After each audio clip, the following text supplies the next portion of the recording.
नमस्कार,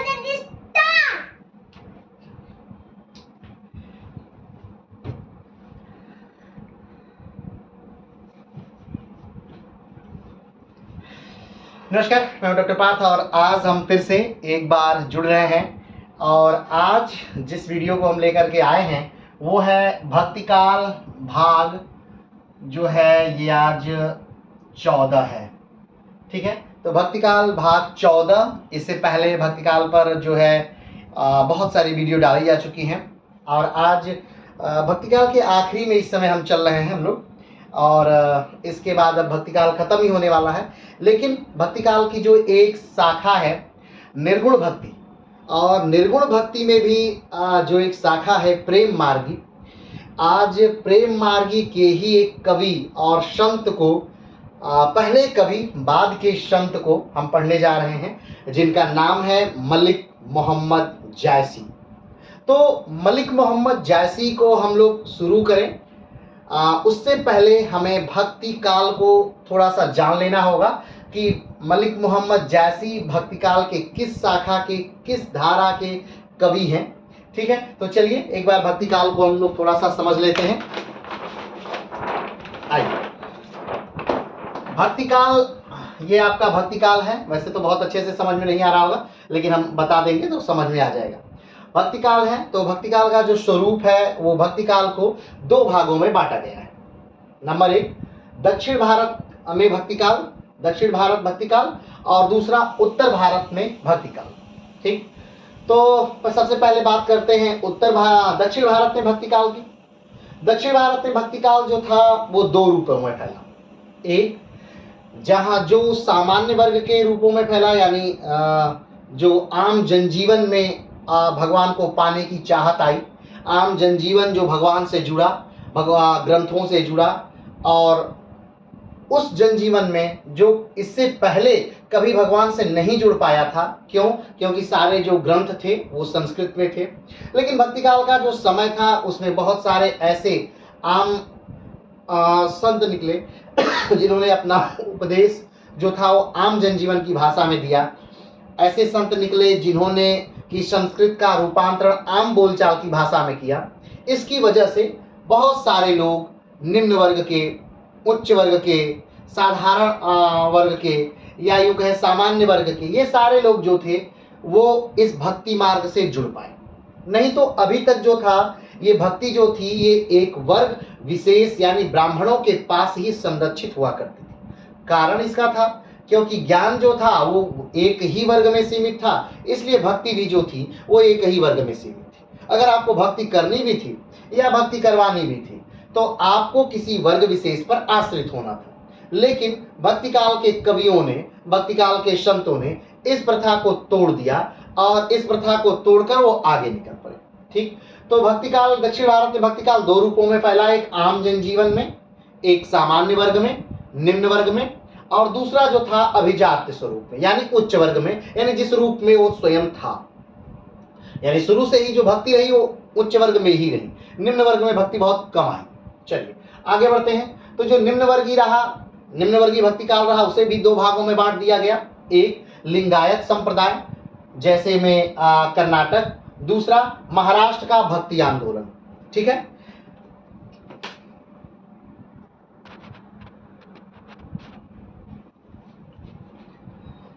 तो हमने बात की कि जो निम्न वर्गीय स्वरूप था इसको भी दो भागों में बांट दिया गया। कौन कौन सा? एक लिंगायत संप्रदाय और दूसरा महाराष्ट्र का भक्ति आंदोलन। ठीक, लिंगायत संप्रदाय क्या था? तो लिंगायत संप्रदाय जो था ये शैव संप्रदाय से ही क्या हुआ था? अलग हुआ था। ठीक, शैव संप्रदाय से अलग होने का मतलब यानी जिसमें शिव को उपासक के तौर पर मानते हैं, शिव की पूजा करते हैं, और शैव संप्रदाय है। और शिव शैव संप्रदाय से लिंगायत संप्रदाय निकला। वर्तमान समय में जो लिंगायत संप्रदाय है आज एक धर्म बन चुका है। लिंगायत संप्रदाय जो सबसे ज्यादा चलता है वो कर्नाटक राज्य में चलता है, और आज भी कर्नाटक की का जो पूरी आबादी है उसका लगभग 17% जो है वो लिंगायत संप्रदाय के ही अंतर्गत आता है। चलिए अगली बात करते हैं जो है वो महाराष्ट्र की भक्ति आंदोलन। तो कहा जाए कि मराठों का जो उदय था वो कहीं न कहीं महाराष्ट्र में भक्ति आंदोलन के कारण ही मराठों का उदय हुआ। या यूं भी कह सकते हैं कि महाराष्ट्र के जन जन में जो संत, चाहे वो ज्ञानेश्वर हो, नामदेव हो, उन्होंने अपने माध्यम से हर घर में जाकर के एक तरह से अलग जगाई, सारे मराठियों को एकत्रित किया। ये महाराष्ट्र का भक्ति आंदोलन ही था। दूसरा जो वर्ग था वो है अभिजात्य वर्ग। अभिजात्य वर्ग यानी अमीर लोगों में या उच्च वर्ग में जो भक्ति फैली, भक्ति काल में जो उच्च वर्ग में जो भक्ति फैली वो था अभिजात्य वर्ग। अभिजात्य वर्ग को भी दो भागों में बांट दिया गया है, एक आचार्य आंदोलन, दूसरा अलवार एवं नैनार। अलवार एवं नैनार मतलब 6वीं से 9वीं शताब्दी के मध्य हमारा जो भारत है उसके दक्षिणतम राज्य तमिलनाडु में जो तमिल भाषी कुछ संत और कवि थे, उन्होंने शैव और वैष्णव को मानना प्रारंभ किया एक आंदोलन के तौर पर, और वो निकले। वही अलवार या नैनार आंदोलन के तौर पर जाना जाता है। अलवार यानी ऐसे लोग जो भगवान विष्णु की पूजा करते थे, और नैनार यानी ऐसे लोग जो भगवान शिव की पूजा करते थे। अलवार ऐसे लोगों को कहा गया जो भगवान विष्णु की पूजा कर रहे हैं, और नैनार ऐसे लोगों को कहा गया जो किसकी पूजा कर रहे हैं, शिव की पूजा कर रहे हैं। चलिए आगे बढ़ते हैं। दूसरा है अगला है तो उत्तर भारत में भक्ति आंदोलन। उत्तर भारत में भक्ति आंदोलन को भी दो भागों में बांटा गया है। ठीक, उत्तर भारत में भक्ति आंदोलन कितने भागों में बांटा गया है, दो भागों में बांटा गया है। एक सगुण शाखा और दूसरी जो है वो निर्गुण शाखा। एक क्या है, सगुण शाखा है, और दूसरी क्या है, निर्गुण शाखा। सगुण शाखा का क्या मतलब है? सगुण शाखा का मतलब है कि जब हम बात करें ऐसे भगवान की जिसको हमने देखा है, चाहे फोटो में देखा हो, चाहे मूर्ति में देखा हो, चाहे हमने उनकी कथाएं सुनी हो कि भगवान जन्म लिए थे। ठीक, जैसे कि आपने भगवान राम को देखा होगा, देखा है, रामायण में देखा होगा। आपने भगवान कृष्ण को देखा है, श्री कृष्णा में देखा होगा। आपने भगवान राम की मूर्ति भी देखी होगी, अयोध्या में देखी होगी। आपने भगवान कृष्ण की भी मूर्ति देखी होगी, मथुरा, वृंदावन, गोकुल में देखी होगी। ठीक है, तो ऐसे जो भी भगवान हैं जो कि जन्म लिए हैं पृथ्वी पर, जो अवतार लिए हैं, जिन्होंने दुष्टों का नाश किया है, जो समय समय पर अवतार लेते भी रहते हैं। जैसे कि कहा जाता है कि जब जब हो ही धर्म की हानि, बढ़ई असुर अधम अभिमानी, तब तब प्रभु निज धर्म शरीरा, हरहु कृपा निधि सज्जन पीरा। यानी जब भी दुष्टों का यहाँ पर आगमन होगा तब तब भगवान क्या करेंगे, आएंगे और दुष्टों को मार करके सज्जन लोगों का उद्धार करेंगे। तो जब सगुण शाखा मतलब जहां भगवान के रूप की बात हो, जहां भगवान के रंग की बात हो, जहां भगवान क्या पहने हैं इसकी बात हो, जहां उनके आकार की बात हो, उनके एक अस्त्र और शस्त्र की बात हो। जैसे अगर हम पूछें कि भगवान राम कौन सा अस्त्र धारण करते हैं तो कौन सा अस्त्र धारण करते हैं, बताइए, धनुष। अगर हम पूछें कि कृष्ण कौन सा अस्त्र धारण करते हैं तो आप कौन सा अस्त्र धारण करते हैं, बताइए, चक्र धारण करते हैं। यानी उन लोगों के अस्त्र के बारे में आप जानते हैं। ठीक, तो ऐसे सारे भगवान जिनके अस्त्र शस्त्रों के बारे में आप जानते हैं, जिन भगवान को आप देखे हैं, चाहे मूर्ति के रूप में, चाहे फोटो के माध्यम से, या उनकी लीलाओं के बारे में जानते हैं, या उनकी शिक्षाओं के बारे में जानते हैं, तो सबको क्या कहते हैं, सगुण भक्ति धारा। क्या कहते हैं, सगुण भक्ति धारा। क्या कहते हैं, सगुण भक्ति। अब दूसरा है निर्गुण भक्ति धारा। निर्गुण भक्ति धारा क्या है? निर्गुण भक्ति धारा यानी ऐसे भगवान जिनके बारे में आप नहीं जानते हो, जिनके बारे में आप नहीं जानते, जिनको आप देखे नहीं हो, जिनके बारे में आप देखे नहीं हो, और ये भी नहीं जानते हो कि वो दिखते कैसे हैं, वो दिखते कैसे हैं। ऐसे सारे भगवान को क्या कहते हैं, निर्गुण भक्ति धारा। जो न जन्म लेते हैं, ऐसे भगवान क्या करते हैं, न जन्म लेते हैं, ना ही मरते हैं, ना उनकी कोई आकृति होती है, ना आकार होता है, ना ही उनका रूप होता है, ना ही वो रंग होता है, ना ही उनका धनुष बाण लेते हैं, ना ही वो चक्र लेते हैं। ठीक है, यानी पता ही नहीं है कि वो कैसे हैं, कैसे दिखते हैं। वो सारे भगवान के क्या किसके कहे जाते हैं, निर्गुण भाग होता है। चलिए, सगुण भक्ति धारा को भी दो भागों में बांट दिया गया है, एक राम भक्ति शाखा, दूसरी कृष्ण भक्ति शाखा। सगुण भक्ति धारा को कितने भागों में बांटा गया है, दो भागों में। कौन सा, राम भक्ति शाखा और कृष्ण भक्ति शाखा। राम भक्ति शाखा यानी ऐसे सारे कवि और संत जो कि राम को मानते हैं। किसको मानते हैं? जैसी शाखा जहां राम को माना जाता है, राम के बारे में लिखा जाता है, राम के बारे में पढ़ा जाता है, राम के बारे में बोला जाता है, उसे क्या कहते हैं, राम भक्ति शाखा। ऐसे क्या कहा जाता है, राम भक्ति शाखा। और दूसरा जहां पर कृष्ण के बारे में लिखा जाता है, कृष्ण के बारे में पढ़ा जाता है, कृष्ण के बारे में बोला जाता है, ऐसे लोगों को क्या कहते हैं, कृष्ण भक्ति शाखा। तो ऐसे एक कवि का नाम बताइए जो राम के बारे में लिखते हो, राम के बारे में बोलते हो, राम के बारे में गाते हो। कोई कवि का नाम बताइए, जानते हैं? जानते हैं, तुलसीदास। कौन है? तुलसीदास। तुलसीदास क्या करते हैं, वो राम के बारे में लिखे हैं। और राम के बारे में कौन सा ग्रंथ लिखे हैं, तो रामचरितमानस लिखे हैं। जो सुंदरकांड का पाठ होता है, जो रामायण का पाठ होता है, वो किसका है, जो रामचरितमानस का जो भी पाठ होता है उसे किसने लिखा है, तुलसीदास ने लिखा है। तो तुलसीदास राम के बारे में लिखते हैं, और किस भाषा में लिखते हैं, अवधी भाषा में लिखते हैं। किस भाषा में लिखते हैं, अवधी। ज्यादातर राम के बारे में जो ग्रंथ लिखे गए हैं वो किस भाषा में लिखे गए हैं? अवधी में लिखे गए हैं। ये जो क्षेत्र विशेष है, ये सारे क्षेत्रों में कौन सा क्षेत्र विशेष, चाहे गोंडा हो, बहराइच हो, लखनऊ हो, अयोध्या हो, फैजाबाद हो, ये सारा जो क्षेत्र है इसमें कौन सी भाषा बोली जाती है? अवधी बोली जाती है। कौन सी भाषा बोली जाती है? अवधी। और इस पूरे क्षेत्र को क्या कहते हैं? अवध कहते हैं। क्या कहते हैं? अवध। और अवध क्षेत्र में ही कौन जन्म लिया था? भगवान श्री राम।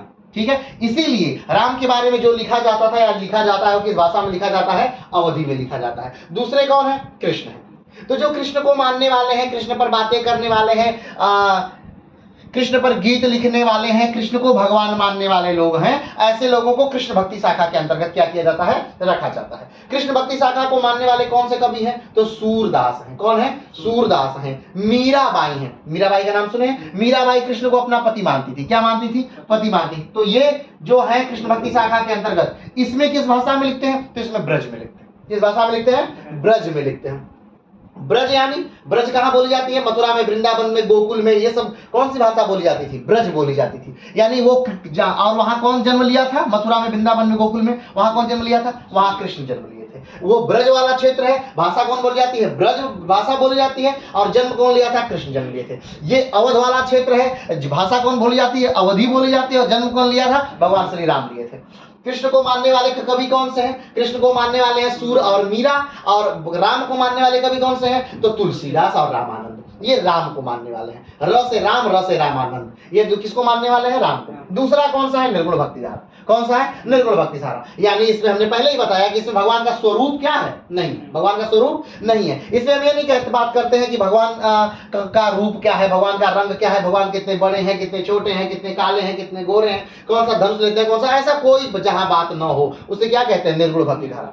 निर्गुण भक्तिधारा में दो भागों में बांट दिया गया। जिस प्रकार से सगुण भक्तिधारा को दो भागों में बांटा गया, राम भक्ति शाखा और कृष्ण भक्ति शाखा, उसी तरह निर्गुण भक्ति धारा को भी दो भागों में बांट दिया गया है। कौन कौन से? ज्ञान मार्गी और प्रेम मार्गी। कौन कौन से? ज्ञान मार्गी और प्रेम मार्गी। ज्ञान मार्गी क्या है? ज्ञान मार्गी यानी ऐसे कवि जिस समूह में आते हैं जो कहते हैं कि भगवान को आपको प्राप्त करना है तो आप क्या करिए? आप ज्ञानी होइए, आप खूब पढ़िए, खूब लिखिए, गुरु की संगत में जाइए, अच्छे गुरु की संगत में जाइए और उस गुरु से कहिए कि हे प्रभु हमको ज्ञान, हमको हे गुरुवर हमको किससे मिलवाइए? भगवान से मिलाइए। आपके पास ज्ञान है तो आपसे क्या कौन मिलेगा? भगवान मिलेंगे। तो जब ज्ञान होगा आपके पास तब ही भगवान मिल पाएंगे। ऐसा कौन कहता है? ज्ञान मार्गी धारा के कवि कहते हैं। तो ज्ञान मार्गी कौन है? तो कबीर।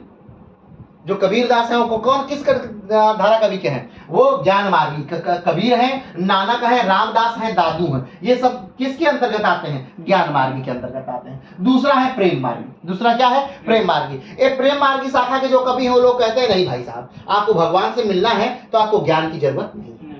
ये लोग क्या कहते हैं ज्ञान मार्गी वाले कि भगवान से मिलना है तो क्या चाहिए? ज्ञान चाहिए। क्या चाहिए? कबीर कहते हैं, दादू कहते हैं, नानक कहते हैं, ये सब लोग क्या कहते हैं? धन्ना कहते हैं। ये कहते हैं भैया आपको ज्ञान अगर भगवान से मिलना है तो आपको क्या होना चाहिए? ज्ञानी होना चाहिए। आपको अच्छे गुरु की संगत में जाना चाहिए और गुरु आपको क्या देंगे? ज्ञान देंगे, तभी आप भगवान से क्या कर पाएंगे? मिल पाएंगे। लेकिन जो प्रेम मार्गी लोग हैं वो क्या कहते हैं? नहीं नहीं नहीं नहीं, आपको भगवान से मिलने के लिए किसकी जरूरत नहीं है? ज्ञान की जरूरत एकदम नहीं है। सिर्फ किसी की जरूरत है? प्रेम की जरूरत।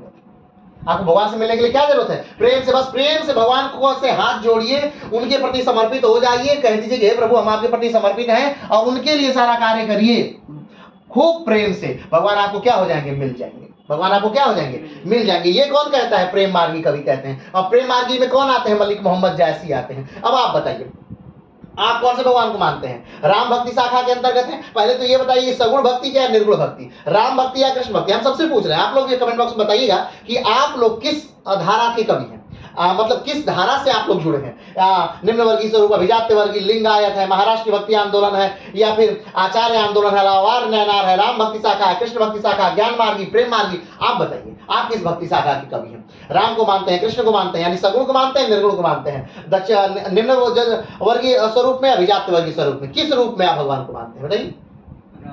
राम के रूप में। चलिए राम भक्ति शाखा के अंतर्गत है। चलिए आप लोग भी कमेंट बॉक्स में बताइएगा कि आप लोग किस भक्ति। तो आज हम लोग जो पढ़ने जा रहे हैं, ठीक है, वो हम पढ़ने जा रहे हैं प्रेम मार्गी शाखा के जो कवि हैं, निर्गुण भक्ति धारा के प्रेम मार्गी शाखा के जो कवि हैं मलिक मोहम्मद जायसी। उसी मलिक मोहम्मद जायसी को आज हम लोग क्या करेंगे? पढ़ने जा रहे हैं। ये बस इंट्रो था कि आज हम लोग क्या पढ़ेंगे। और हम लोग क्या पढ़ेंगे? आज हम लोग यही पढ़ेंगे। किसके बारे में पढ़ेंगे? मलिक मोहम्मद जायसी। मलिक मोहम्मद जायसी वैसे तो जो प्रसिद्धि उन्होंने पाई थी वो उन्होंने पाई थी पद्मावत के लिए। एक उनका ग्रंथ था पद्मावत, उसी के लिए उन्होंने प्रसिद्धि पाई थी।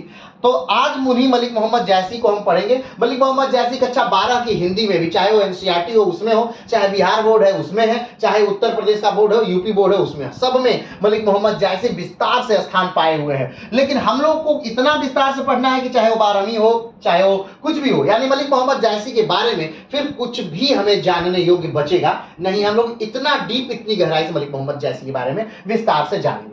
तो चलिए सबसे पहले मलिक मोहम्मद जायसी के बारे में शुरू करते हैं। तो मलिक मोहम्मद जायसी का जन्म कब हुआ था? तो देखिए मलिक मोहम्मद जायसी जो हैं, चाहे वो कबीर हो, चाहे वो मलिक मोहम्मद जायसी हो, चाहे वो तुलसी हो, चाहे वो मीरा हो, चाहे वो सूर हो, चाहे बल्लभाचार्य हो, चाहे रामानंद हो, चाहे कोई भी इस मध्यकालीन के युग के जो कवि हैं या संत हैं, उनके बारे में जन्म में बड़ा मतभेद है। क्या है? बहुत मतभेद है। कुछ लोग कहते हैं कि इस समय जन्मे थे, कुछ लोग कहते हैं उस समय जन्मे थे, कुछ लोग कहते हैं उस समय जन्मे थे। तो कोई सटीक उनका जन्म का वर्ष नहीं है। तो 3-4 उनका जन्म का वर्ष है। अलग अलग लोग, अलग अलग विद्वान अलग अलग मानते हैं। आपको भी जो मानना है इनमें से आप वो मान सकते हैं। कुछ लोग कहते हैं कि मलिक मोहम्मद जायसी का जन्म 1337 में हुआ था।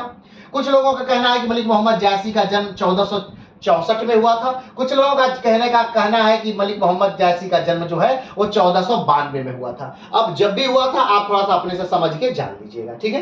कि आपको जो मानना है आप मान लीजिएगा कि इसमें जन्म हुआ था। इनका जन्म अलग अलग किताबों में अलग अलग तरीके से दिया हुआ है। आगे बढ़ते हैं कि मलिक मोहम्मद जायसी की मृत्यु कब हुई? तो मलिक मोहम्मद जायसी की मृत्यु जो हुई थी वो 52 वर्ष में हुई थी। कब हुई थी? 52 वर्ष में हुई थी। कब हुई? तो 1542 में हुई थी। कब हुई थी? 1542 में हुई थी। तो चलिए इसके हिसाब से एग्जैक्ट निकाल के कमेंट बॉक्स में बताइएगा कि मलिक मोहम्मद जायसी का जन्म कब हुआ था। आगे बढ़ते हैं। मलिक मोहम्मद जायसी, अब देखिए 3 नाम एक साथ जुड़े हैं, मलिक, मोहम्मद और जायसी। तो जायसी क्या है? जायसी जिस स्थान पर वो जन्मे थे उस स्थान का नाम था क्या? जायस। क्या नाम था? जायस। उसी नाम की वजह से उनका नाम क्या पड़ गया? जायसी। ठीक, क्या पड़ गया? जायसी। तो उनका जन्म कहां हुआ था मलिक मोहम्मद जायसी का? तो जायस नगर, उत्तर प्रदेश, रायबरेली में हुआ था। उत्तर प्रदेश में, भारत में एक राज्य है। भारत में कुल आप जानते हैं 28 राज्य हैं। भारत का सबसे बड़ा राज्य आप जानते हैं राजस्थान है। भारत का सबसे छोटा राज्य आप जानते हैं गोवा है। जनसंख्या की दृष्टि से सबसे बड़ा राज्य जो उत्तर प्रदेश है, जनसंख्या की दृष्टि से सबसे छोटा राज्य कौन सा है? सिक्किम। ठीक, तो इस प्रकार से आप देख सकते हैं कि जो सबसे बड़ा राज्य है जनसंख्या की दृष्टि से उत्तर प्रदेश, उसी उत्तर प्रदेश के रायबरेली में जन्म होता है किसका? मलिक मोहम्मद जायसी का। किसका? मलिक मोहम्मद जायसी का। स्थान कौन सा है? जायस नगर। स्थान कौन सा है? जायस नगर। उत्तर प्रदेश के रायबरेली में जायस नगर में जन्म हुआ था मलिक मोहम्मद जायसी का। इसीलिए इनके नाम में क्या जुड़ गया? जायसी। तो अब 2 नाम बचे, मलिक और मोहम्मद। तो इनमें से इनका नाम क्या है? तो जो मलिक नाम है ये मलिक व खानदान से थे। इनके पूरे खानदान में क्या लगता आया था? मलिक। मलिक, तो इनको खानदानी नाम मिल गया क्या? मलिक। तो इनका नाम क्या है असली? इनका नाम है मोहम्मद। मलिक इनका खानदान का नाम, मोहम्मद इनका नाम, और जायसी इनके स्थान का नाम जहां ये जन्मे थे। तो तीनों को मिला करके क्या हो गया? मलिक, मोहम्मद, जायसी। मलिक किसका नाम? खानदान का नाम। मोहम्मद किसका नाम? उनका नाम। और जायसी किसका नाम? स्थान का नाम जहां ये जन्मे थे, जहां पैदा हुए थे। तो तीनों को मिलाकर क्या हो गया? मलिक, मोहम्मद, जायसी। चलिए आगे बढ़ते हैं। मलिक किसका नाम है? उनके पूर्वजों की उपाधि है। क्या है? उनके पूर्वजों का नाम है, उनके खानदान का नाम है। आगे बढ़ते हैं। गुरु का नाम, इनके गुरु का नाम क्या है? तो देखिए इनके गुरु का नाम भी कई जगहों पर अलग अलग प्रकार से मिलता है। वैसे तीनों लोग ही जो है इनके गुरु माने जाते हैं। मुहिउद्दीन शेख, शेख बुरहान महदी, शेख मुबारक बोडले, ये इनके कौन है? गुरु हैं, जिन्होंने मलिक मोहम्मद जायसी को क्या दी थी? शिक्षा दी थी। जीवन में गुरु का क्या होता है? बड़ा ज्यादा इंपॉर्टेंट रोल होता है। तो मलिक मोहम्मद जायसी के गुरु कौन से? फिर से देखिए, मुहिउद्दीन, ठीक, दूसरे शेख बुरहान मेहदी, और तीसरे हैं शेख मुबारक बोडले। ये कौन है? मलिक मोहम्मद जायसी के क्या है? गुरु। आगे बढ़ते हैं। रचनाएं, मलिक मोहम्मद जायसी ने कितनी किताबें लिखी, कितनी रचनाएं की? तो कौन कौन सी प्रमुख रचनाएं हैं? वैसे तो मलिक मोहम्मद जायसी का माना जाता है कि 20 से ज्यादा इन्होंने ग्रंथ लिखा, लेकिन मध्यकाल में जितने भी या प्राचीन काल में जितने भी लोगों ने ग्रंथ लिखी या बड़ी बड़ी किताबें लिखी, आज के समय में वो सारी उपलब्ध नहीं है। क्योंकि उस समय वो सुरक्षित नहीं हो पाती थी।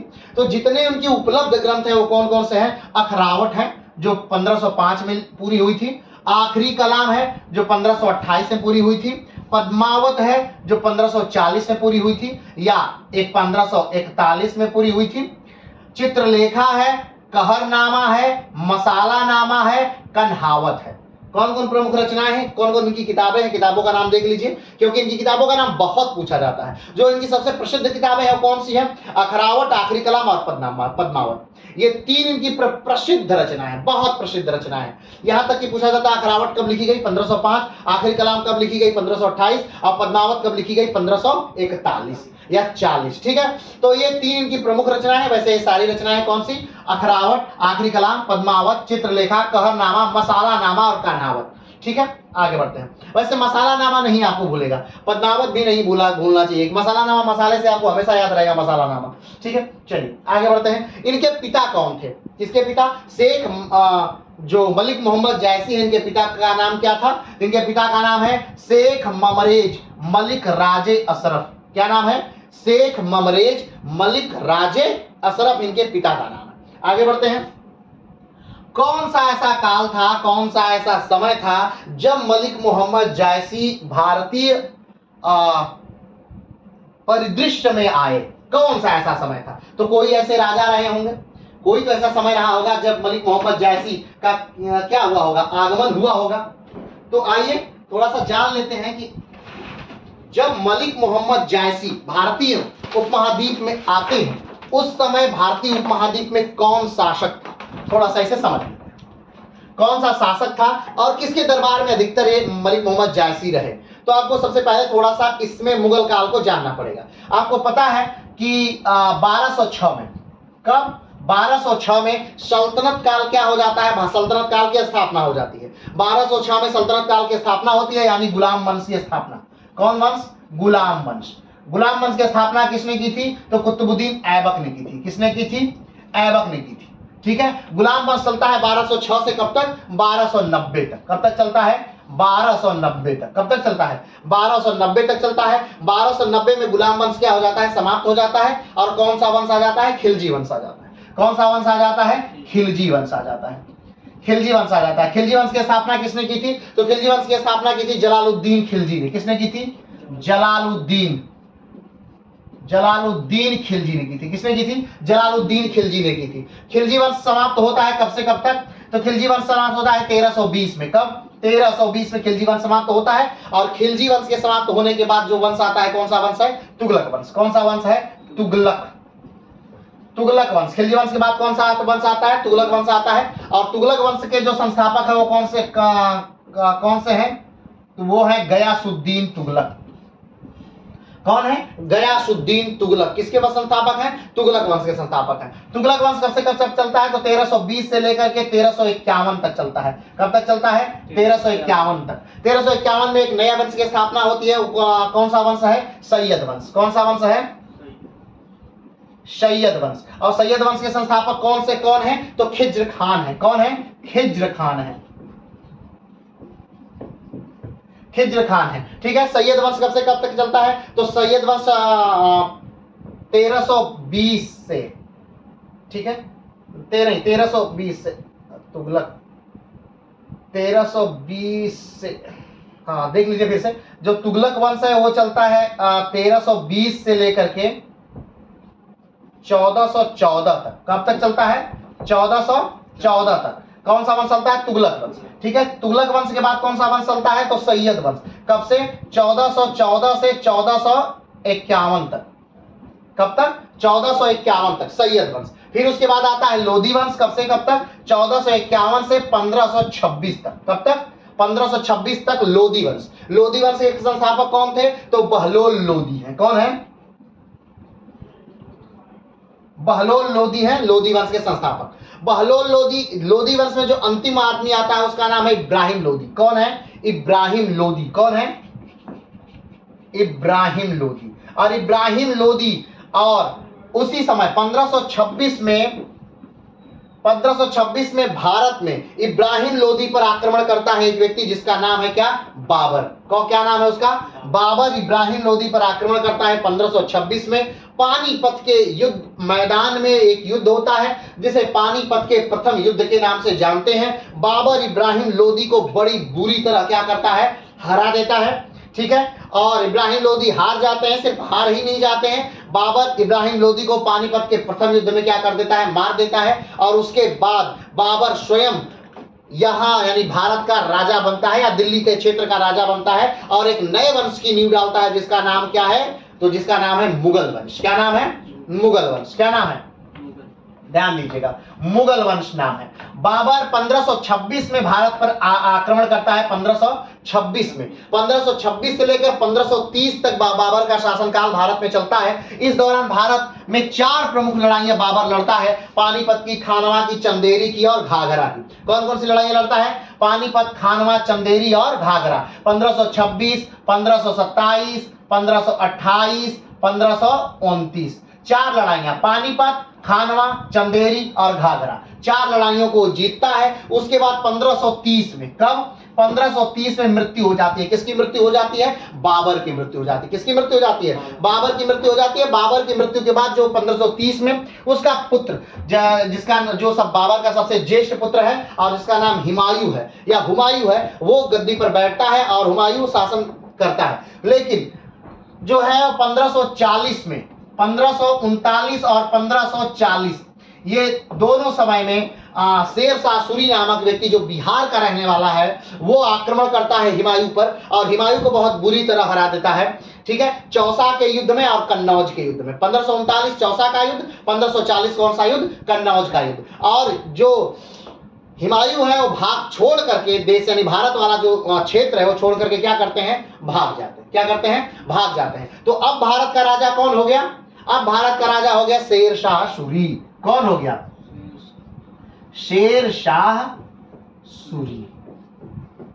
शेरशाह सूरी कब राजा बन गया, तो 1540 में। कब राजा बन गया, 1540 में शेरशाह सूरी राजा बन गया। और अभी हमने कहा कि 1540 में एक रचना पूरी हुई थी जिसका नाम क्या था, जिसका नाम था पद्मावत, ठीक है। तो ये 1540 में शेरशाह सूरी भारत का राजा बनता है। और उस ये शेरशाह सूरी जो है वो किसके समय में है, तो मलिक मोहम्मद जायसी के समय में। यानी अगर पूछा जाए कि मलिक मोहम्मद जायसी के समय कौन राजा था, तो कौन था, शेरशाह सूरी। लेकिन शेरशाह सूरी का भी शासनकाल बहुत समय तक नहीं चलता है। शेरशाह सूरी जो है अगर देखा जाए तो शेरशाह सूरी की भी मृत्यु हो जाती है 1545 में। कब मृत्यु हो जाती है, 1545 में, जब एक कालिंजर के किले को जीत रहे थे तभी एक गोला जाता है, दीवार पे टकरा के आ जाता है, शेरशाह सूरी को लग जाता है और शेरशाह सूरी बुरी तरह क्या हो जाते हैं, जल जाते हैं। और उसी समय उनकी वहीं पर युद्ध लड़ते समय ही क्या हो जाती है, मृत्यु हो जाती है। ये अलग विषय की बात है कि वो कालिंजर का किला, वो दुर्ग क्या होते हैं, जीत लेते हैं। शेरशाह सूरी की मृत्यु के बाद उनके जो पुत्र है इस्लाम शाह वो राजा बनते हैं। लेकिन इस्लाम शाह भी ज्यादा दिन तक शासन नहीं कर पाते हैं, इस्लाम शाह की भी मृत्यु हो जाती है। उसके बाद सूरवंश बहुत बुरी तरह रद्द हो जाता है और 1555 में फिर से हुमायूं जो भाग गया था देश छोड़कर वो वापस आ जाता है। और 1555 में एक युद्ध होता है जिसका नाम है सरहिंद का युद्ध और हुमायूं फिर से भारत का क्या बन जाता है, राजा बन जाता है। लेकिन जब मलिक मोहम्मद जायसी, आप देख रहे हैं मलिक मोहम्मद जायसी की मृत्यु कब दिखा दी गई है, तो 42 में, 1542 में मलिक मोहम्मद जायसी की क्या हो जाती है, मृत्यु। यानी कि मलिक मोहम्मद जायसी किसके शासनकाल में मर गए, तो शेरशाह सूरी के शासनकाल में क्या हो गए थे, मर गए थे। तो इस समय आपको समझ में आ गया होगा कि कौन राजा था।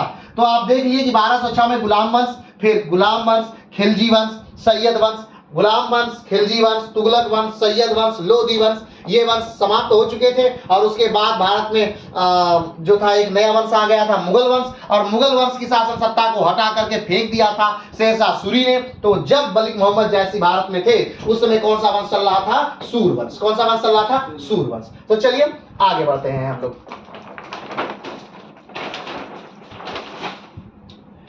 हाँ, तो इनके उस समय राजा कौन है, तो शेरशाह सूरी राजा हैं। और शेरशाह सूरी का जो समय काल है या जो भारत में उन्होंने राज्य किया वो क्या था, 1540 से लेकर के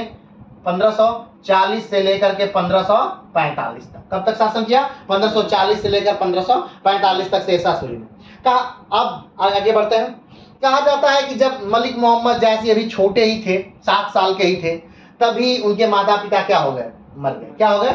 माता पिता मर गए तो साधुओं के संगति में रहे हो, संतों की संगत में रहे, इधर उधर भटकते रहे, तो उनकी कोई शिक्षा दीक्षा, ऐसा नहीं कि उनकी कोई शिक्षा दीक्षा हो पाई, नहीं, जो कहीं वो ग्रुप में सीख लिए, साधु के साथ सीख लिए, सन्यासी के साथ सीख लिए, कहीं समूह में वहां सीख लिए, बस वही 7 साल की उम्र में ही उन्हें चेचक हो गया। चेचक समझते हैं? यानी शरीर पर छोटे फोड़े जैसे दाने हो जाते हैं, उसमें पानी भर जाता है, पूरे चेहरे पर हो जाता है, देखे हैं? हाँ, जिसे छोटी माता या बड़ी माता कहा जाता है उत्तर भारत वाले क्षेत्रों में।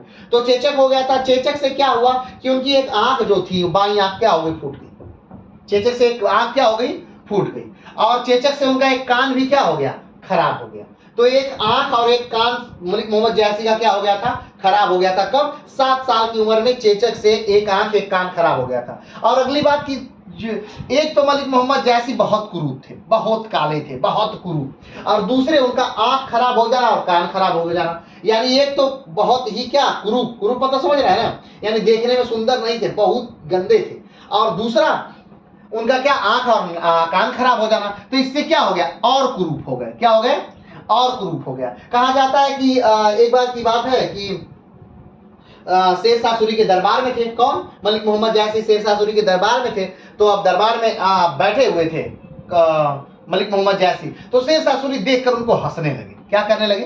राजा है भाई, अब देखे कि अरे भाई इतना मतलब आदमी है कैसा, और एक आंख भी नहीं है, कान भी नहीं, कितना कुरूप है।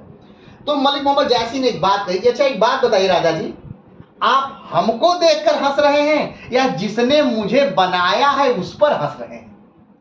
यानी उस अल्लाह पर हंस रहे हैं जिसने मुझे बनाया है, या मुझ पर हंस रहे हैं? अगर मुझ पर हंस रहे हैं जिसमें मेरा कोई दोष नहीं है, दोष किसका है? अल्लाह पर है, अल्लाह का है। और अगर आप अल्लाह पे हंस रहे हैं तो वाह, आप इतने बड़े हो गए कि आप अल्लाह पे हंस रहे हैं। तो ये बात सुनकर जो शेरशाह सूरी थे वो बहुत ज्यादा क्या हो गए? दुखी हो गए। अरे मतलब क्या बात कर दी इस व्यक्ति ने कि किस पे हंस रहे हैं? मुझ पर हंस रहे हैं, मेरे बनाने वाले पे हंस रहे हैं? ये बड़ी बात है। चलिए आगे बढ़ते हैं। कहा जाता है कि जो मलिक मोहम्मद जायशी हैं, इनके 4 प्रमुख मित्र थे। पहला यूसुफ मलिक है, अगला सोलेने मियाँ है, अगला है सलोने मियाँ। यूसुफ मलिक, सलोने मियाँ, सालार कादिम और बड़े शेख, ये इनके क्या थे? प्रमुख मित्र थे। 4 इनके सबसे प्रमुख मित्र थे। किसके? मलिक मोहम्मद जायसी के। मलिक किसका नाम? मलिक इनके पूर्वजों का नाम, मोहम्मद इनका नाम, और जायसी जिस स्थान पर ये पैदा हुए उस स्थान पर। चलिए आगे बढ़ते हैं, आगे बात करते हैं। जायसी ने 21 वर्ष की उम्र में पद्मावत की रचना प्रारंभ की। पद्मावत की रचना में 20 से 21 वर्ष लगे, पहला पॉइंट। चलिए अब इसको समझते हैं।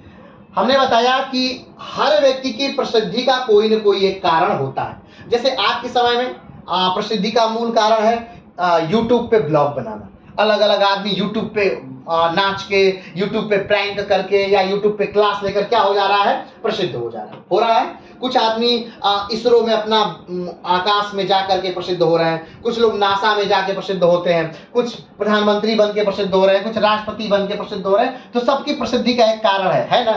सबके प्रसिद्ध होने का कोई ना कोई कारण होता है। तो मलिक मोहम्मद जायसी के प्रसिद्धि का क्या कारण था? मलिक मोहम्मद जायसी के प्रसिद्धि का कारण था उनकी रचना। कौन सी रचना? उन्होंने तो बहुत सारी रचना लिखी थी। तो उनकी सबसे प्रसिद्ध जो रचना थी उसका नाम था पद्मावत। क्या नाम था उसका? पद्मावत उनकी सबसे प्रसिद्ध रचना है। और उसी पद्मावत की रचना के लिए ही कहा जाता है कि जायसी जो थे वो बहुत प्रसिद्ध हो गए। आगे बात करते हैं कि पद्मावत को उन्होंने कब लिखना शुरू किया था। तो कहा जाता है कि पद्मावत को लिखने में उनको कितना समय लगा? तो 20 से 21 साल लगा। कितना समय लगा? 20 से 21 साल। एक ग्रंथ को लिखने में, एक किताब को लिखने में 20 से 21 साल का समय लगता है। किसको? मलिक मोहम्मद जायसी। आगे बढ़ते हैं। मलिक मोहम्मद जायसी के 7 पुत्र थे, सबकी मौत घर में। कहा जाता है कि मलिक मोहम्मद जायसी जो थे उनके कुल कितने बच्चे हैं, कितने पुत्र हैं? तो 7 पुत्र हैं। कितने पुत्र हैं? 7 पुत्र हैं। किसके? मलिक मोहम्मद जायसी के। और मलिक मोहम्मद जायसी के 7 पुत्र हैं और सातों के साथ मतलब मलिक मोहम्मद जायसी उनसे काफी प्रेम करते हैं। लेकिन एक दुर्घटना घटती है कि कहा जाता है कि एक बार भूकंप आया और मलिक मोहम्मद जायसी का जो घर था वो गिर गया। घर क्या हो गया? गिर गया। और 7 बच्चे जो थे वो उसी घर में दब कर क्या हो गए? मर गए। तो उनके मर जाने से जो थे मलिक मोहम्मद जायसी वो बहुत क्या हो गए? दुखी हो गए। मलिक मोहम्मद जैसी क्या हो गए, बहुत दुखी हो गए उनके अपने 7 बच्चों के मर जाने की वजह से। उसी समय के बाद से मलिक मोहम्मद जैसी एक कवि थे और उसके बाद से संत हो गए, यानी बैरागी हो गए। इन्होंने, उनका मोह जो था वो भंग हो गया इस संसार से, तो मोह भंग हो गया। ठीक है, आगे बढ़ते हैं। जैसी के बचपन में ही माता पिता की मृत्यु हो गई, जब जैसी मात्र 7 वर्ष की थी। हमने पहले ही बताया कि जैसी के जो माता पिता थे वो कब मर गए थे, जब 7 साल से छोटे ही थे जैसी, तो उनके माता पिता क्या हो गए, मर गए थे। उनको किसने पाला, तो साधु संतों ने पाला, उन्हीं की संगत में रह के वो सीखे। उनकी कोई प्रारंभिक शिक्षा उच्छा नहीं हुई, बस किसी तरह वो जी गए, लेकिन उन्होंने जो रचनाएं की वो बेहतरीन रचनाएं की। आगे बढ़ते हैं। जैसी को वेदांत, ज्योतिष, दर्शन, रसायन, हठ योग का संपूर्ण ज्ञान था। अब बात करते हैं कि किसका किसका उनको ज्ञान था, यानी जैसे कि है ना कि फला आदमी को किस बात का ज्ञान है, किस चीज का ज्ञान है। तो जैसी को किस चीज का ज्ञान था, तो वेदांत यानी वेदों का उन्हें ज्ञान था। उपनिषदों का ज्ञान था। उपनिषद क्या है, तो वेदों को समझने के लिए ही उपनिषद लिखे गए थे। गुरु के समीप बैठकर जो ज्ञान प्राप्त किया जाता है उसे ही उपनिषद एक तरह से कहा जाता है। किसको, गुरु के समीप बैठकर जो ज्ञान प्राप्त किया जाता है उसे उपनिषद कहा जाता है। और वेदों को समझने के लिए उपनिषद क्या किए गए, लिखे गए। उपनिषदों की संख्या कितनी है, 108 है। उपनिषदों की संख्या कितनी है, 108 है। तो वेदांत पर उनकी पकड़ थी, यानी वेदांत वो जानते थे। ज्योतिष जानते थे। ज्योतिष का अर्थ क्या, ज्योतिष का अर्थ है कि यानी जो भविष्य को देखकर, हाथ देखकर, सर देखकर, पैर देखकर, चेहरा देखकर जो भविष्य बताते हैं उन्हें क्या कहते हैं, ज्योतिष कहते हैं। तो मलिक मोहम्मद जैसी को किस चीज का ज्ञान था, तो ज्योतिष का भी क्या था, ज्ञान था। आगे बढ़ते हैं। दर्शन, अलग अलग समय में अलग अलग महापुरुषों ने अपना एक ओपिनियन दिया, जीने की एक कला बताई, उसी को दर्शन कहते हैं। रसायन, आज का जो रसायन शास्त्र है, रसायन विज्ञान, उसी को रसायन, उनको रसायन का भी ज्ञान था। हठ योग क्या है, तो हठ योग जो है योग की एक शाखा है। क्या है, योग की एक शाखा है जो शारीरिक अभ्यास पर जोर देती है। किस पर जोर देती है, शारीरिक अभ्यास। योग की ही एक शाखा है क्या, हठ योग, जो शारीरिक अभ्यास पर जोर देती है, हठ योग। इनको हठ योग का भी संपूर्ण ज्ञान था। चलिए आगे बढ़ते हैं। जैसी वेदांत में देखने में कुरूप थे, उनकी बाईं आंख और बायां कान खराब हो गया था। हमने पहले ही बताया कि जैसी जो थे देखने में क्या थे, कुरूप थे, यानी सुंदर नहीं थे, खूबसूरत नहीं थे।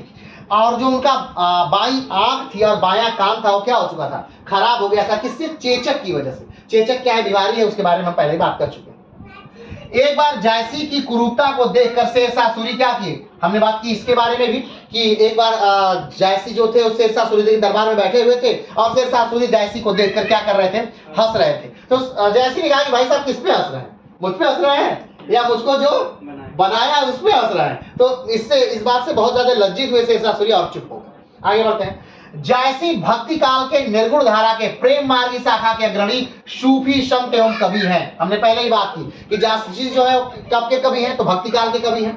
किस धारा के कवि हैं, तो निर्गुण मार्ग के कवि हैं, जो भगवान के किसी रूप में विश्वास नहीं करता, निर्गुण मार्ग के कवि हैं। और किस शाखा के हैं, तो प्रेम मार्ग, यानी क्या कहते हैं, जैसी कहते हैं कि भगवान को प्राप्त करना है तो आपको क्या करना होगा, मात्र प्रेम करिए, आप भगवान से बस प्रेम करिए, भगवान में श्रद्धा रखिए, भगवान को समर्पित कर दीजिए अपने आप को, और आपको ज्ञान की क्या होगी, प्राप्ति होगी, और आपको भगवान भी क्या हो जाएंगे, मिल जाएंगे। ठीक है, ये कौन कहता है, जैसी कहते हैं। आगे बढ़ते हैं। जैसी के पिताजी एक जमींदार थे, जैसी की माँ का कोई उल्लेख नहीं मिलता।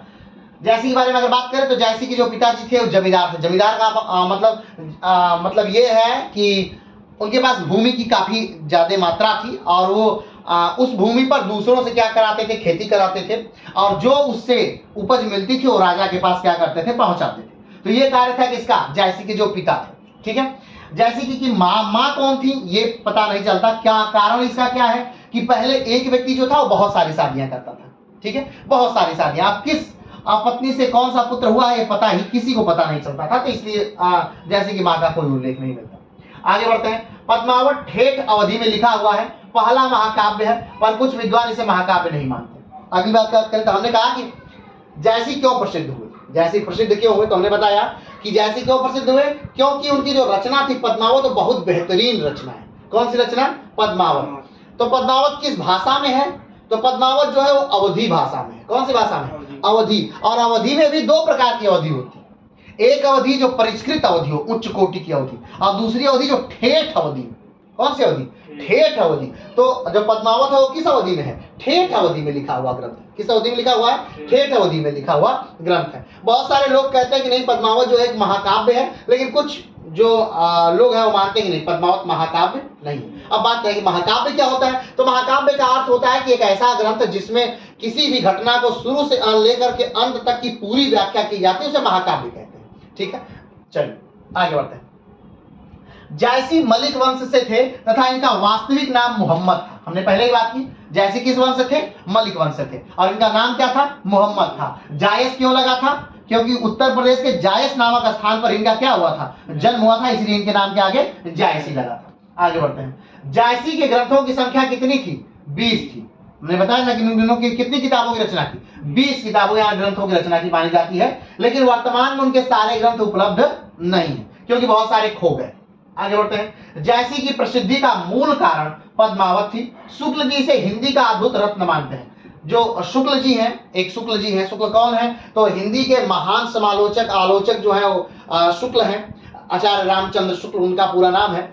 तो शुक्ल जी कहते हैं कि जो पद्मावत ग्रंथ है वो बहुत ही क्या है? बेहतरीन ग्रंथ है, और उसे हिंदी का अद्भुत रत्न कहते हैं। क्या कहते हैं? अद्भुत रत्न कहते हैं। क्योंकि आप जब शुक्ल जी को पढ़ेंगे तो आप देखेंगे कि जो शुक्ल जी हैं वो किसके फैन है? तो वो तुलसी को बहुत मानते हैं। कौन? शुक्ल जी किसको मानते हैं? तुलसी को बहुत ज्यादा मानते हैं। किसको? तुलसी को। तो अधिकतर लोग ये कंफ्यूजन में रहते हैं कि हो सकता है कि तुलसी का जो ग्रंथ है रामचरितमानस, उसी को बहुत उन्होंने कहा हो कि ये हिंदी का अद्भुत ग्रंथ है। लेकिन जो शुक्ल जी हैं वो रामचरितमानस को अद्भुत ग्रंथ नहीं कहते हैं, बल्कि किसको कहते हैं? वो पद्मावत को कहते हैं कि ये हिंदी का अद्भुत रत्न है। क्या है? अद्भुत रत्न। आगे बढ़ते हैं। अखरावट। अखरावट क्या है? ये भी उनकी किताब है। किसकी? जायसी की किताब है। अखरावट जायसी की पहली रचना मानी जाती है। अखरावट में वर्णमाला के एक एक वर्ण से लेकर चौपाई है। इसमें जीव, सृष्टि और ईश्वर के बारे में कहा गया है। अखरावट क्या है? हमने बताया कि इनकी प्रमुख रचनाएं कौन कौन सी हैं? अखरावट, आखिरी कलाम, पद्मावत, चित्रलेखा, कहरनामा, मसालानामा, कान्हावत। ठीक है, जो अखरावट है इनकी कौथी रचना है? इनकी पहली रचना है। कौथी है? इनकी पहली रचना है अखरावट। और अखरावट में क्या है? तो अखरावट में हिंदी के जितने वर्णमाला है, वर्णमाला मतलब यानी अ से लेकर के अह तक के जितने वर्ण है उन्हें क्या कहा जाता है? वर्णमाला। और हिंदी में कुल कितने वर्णमाला, कितने अक्षर हैं? तो हिंदी में कुल 52 वर्णमालाएं हैं। कितनी है? 52 है। तो हर एक वर्णमाला पर, वर्णमाला के एक एक वर्ण पर इन्होंने काफी विस्तृत तौर पर चौपाइयों की रचना की है। आगे बढ़ते हैं। आखिरी कलाम में कयामत के बारे में लिखा गया है तथा यह फारसी भाषा में रचना है। अब अगली बात हमने की कि आखिरी कलाम क्या है। तो हमने देखा कि अखरावट क्या है? इनकी रचना है। उसके बाद क्या है? आखिरी कलाम इनकी रचना है। उसके बाद क्या है? पद्मावत इनकी रचना है ना। तो जो आखिरी कलाम रचना है, इसमें क्या इन्होंने लिखा है? तो जब अंतिम समय आता है, यानी कि किसके बाद? मृत्यु के बाद, आखिरी कलाम में कयामत के बारे में लिखा गया है। कयामत यानी जब प्रलय आएगा। क्या आएगा? प्रलय आएगा, या प्रलय जब आया था इस पृथ्वी पर और जल ने सब कुछ क्या कर दिया था? समाप्त कर दिया था। उस समय क्या हुआ था, कैसे हुआ था, उन सारी घटनाओं के बारे में कहा लिखा गया है? आखिरी कलाम में। और आखिरी कलाम कब आई थी? 1528। कब आई थी? 1528।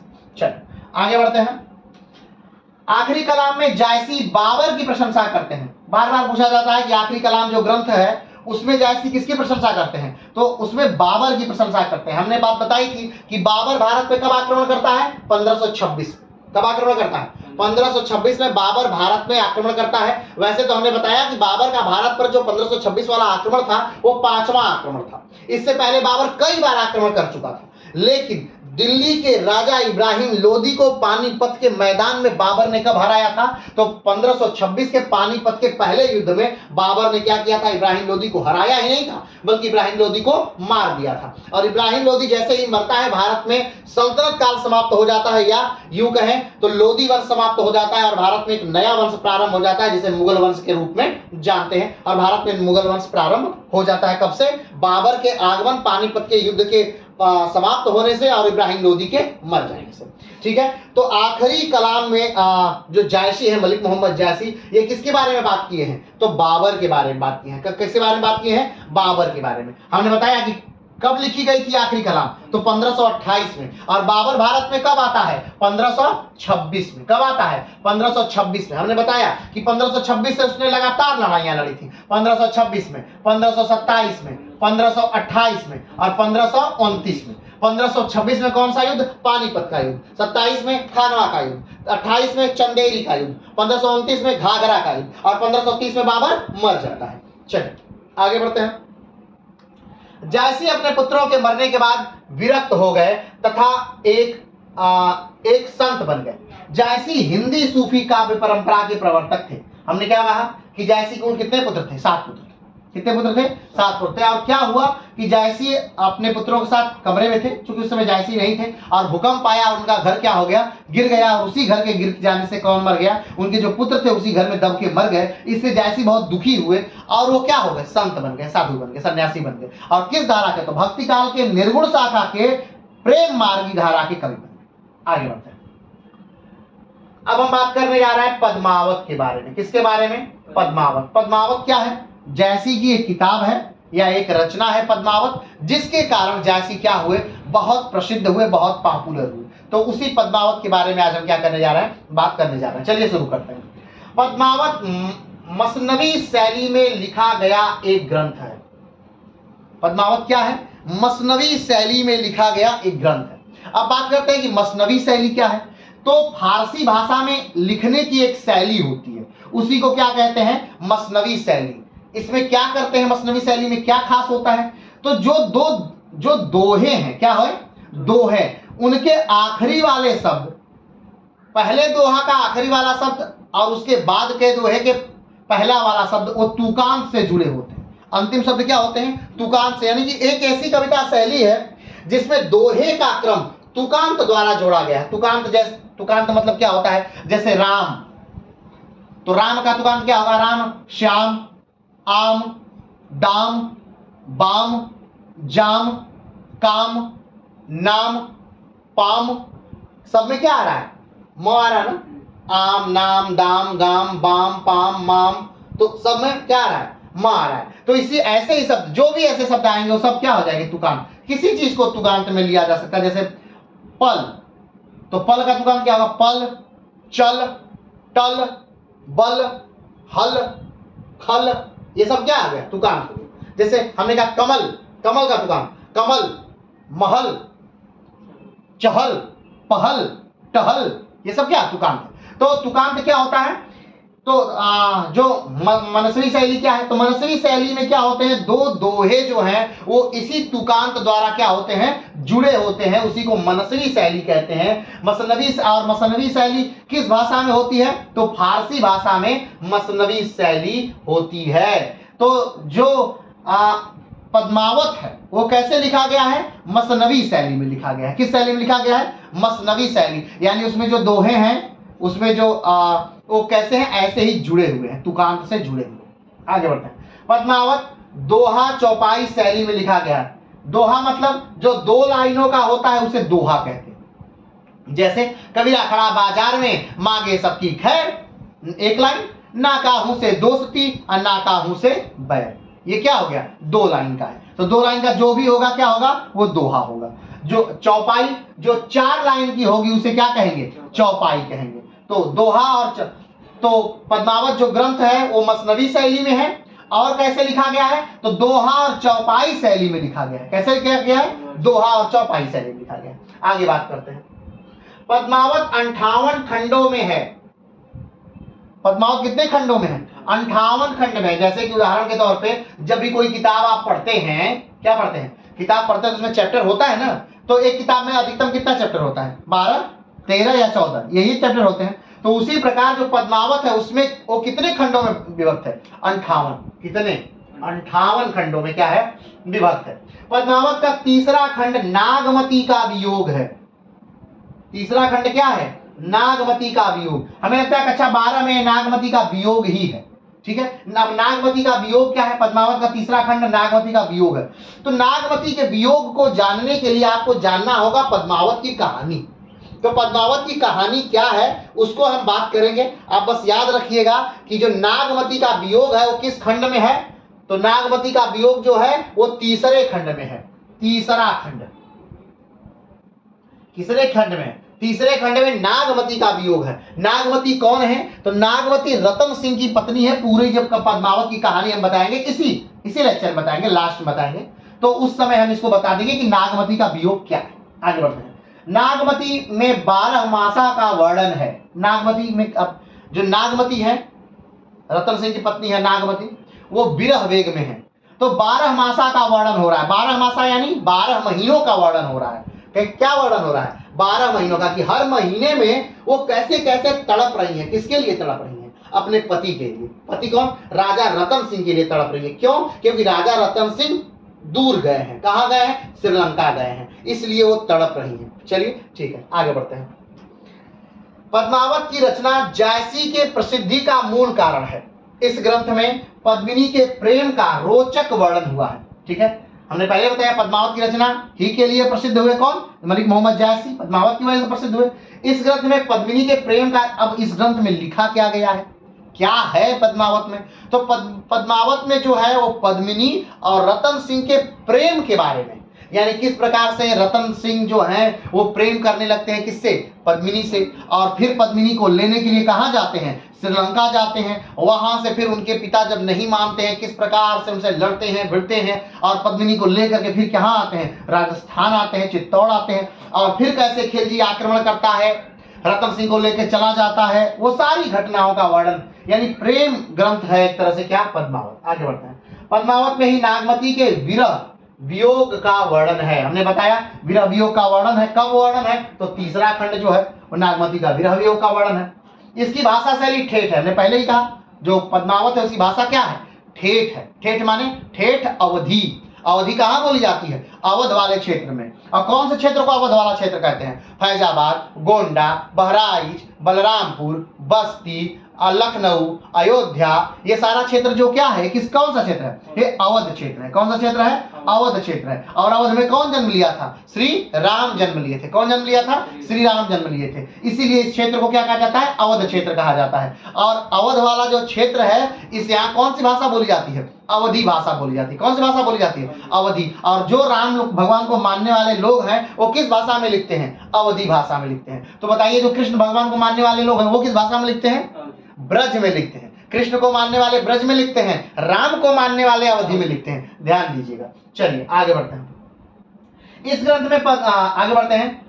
ठेठ अवधि है। इसकी रचना शैली पर आदिकाल के जैन कवियों के दोहा चौवाई पद्धति का प्रभाव है।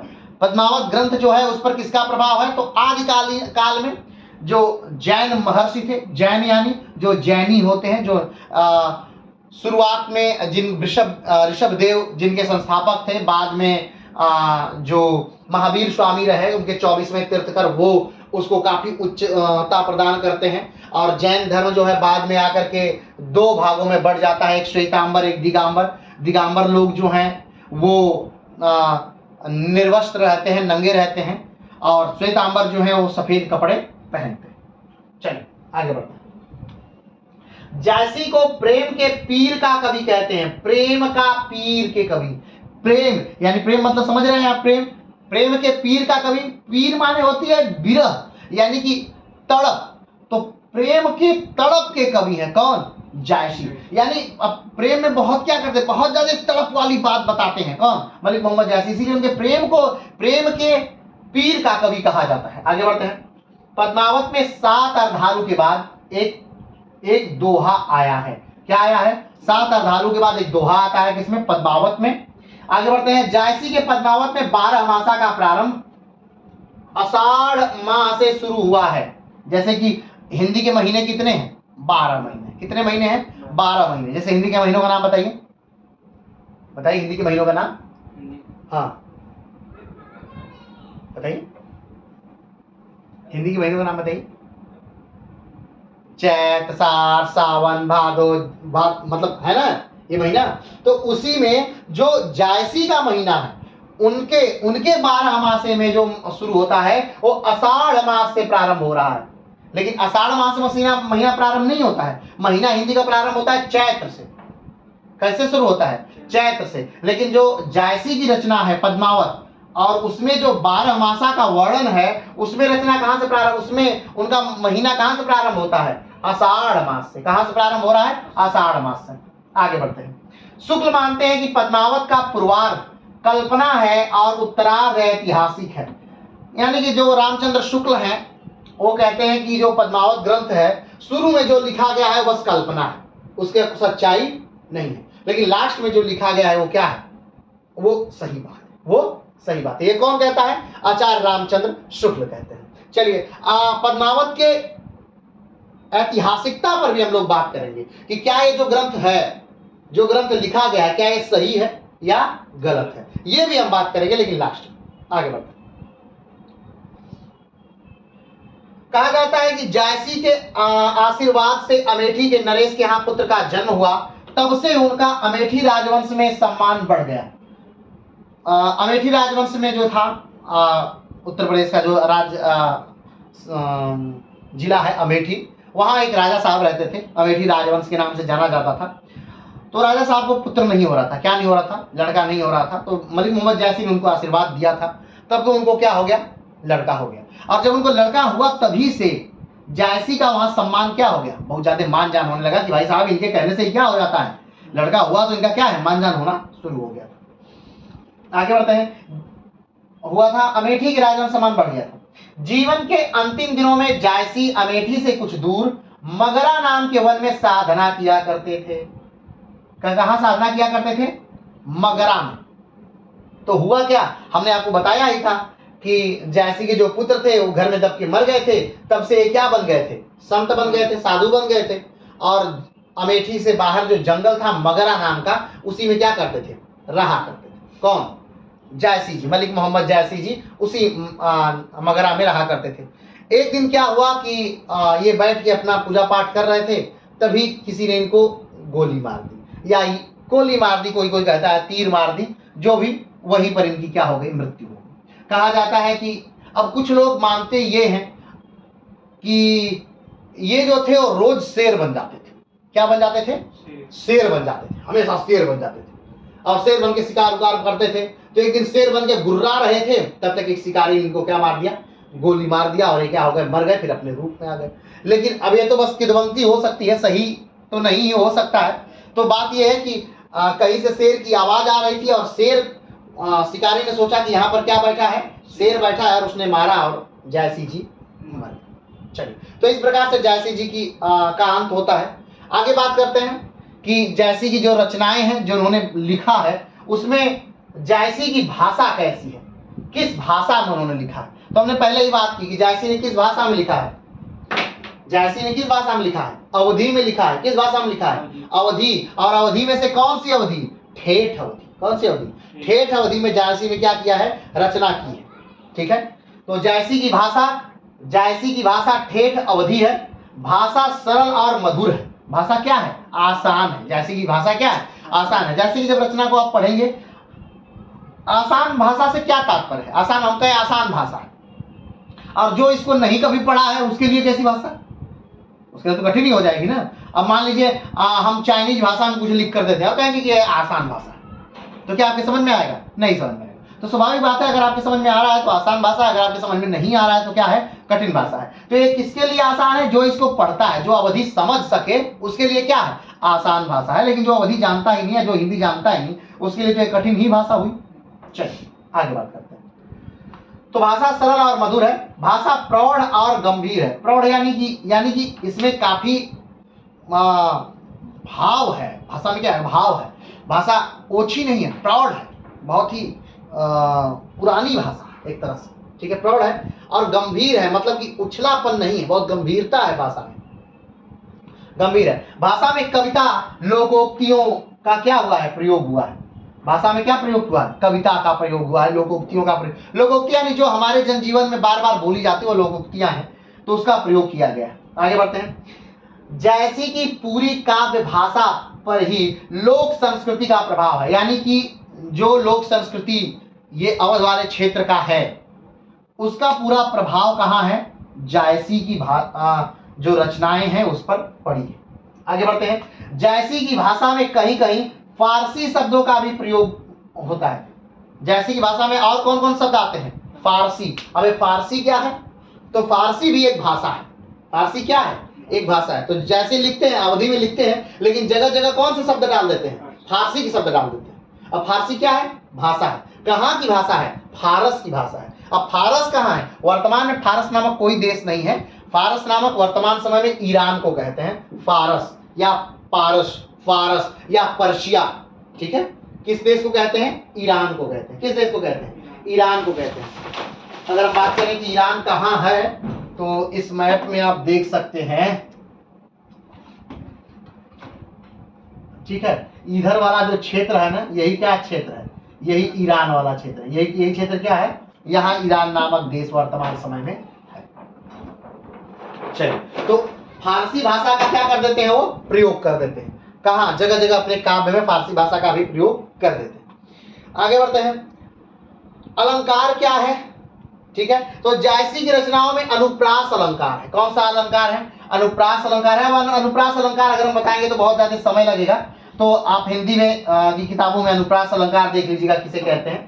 अनुप्रास अलंकार है, रूपक है, उत्प्रेक्षा है। ज्यादातर जो जायसी प्रयोग करते हैं जिस अलंकार का, वो क्या है? उत्प्रेक्षा अलंकार है। कौन सा अलंकार है? उत्प्रेक्षा अलंकार का प्रयोग करते हैं। उपमा अलंकार का भी जायसी प्रयोग करते हैं। आदि अलंकारों का विशेष प्रयोग हुआ है। ठीक है, जैसे अपनी रचनाओं में कौन कौन से अलंकार का प्रयोग करते हैं? तो अनुप्रास, रूपक, उत्प्रेक्षा और उपमा अलंकारों का प्रयोग करते हैं कौन? जायसी। आगे बढ़ते हैं। रस कौन सा है?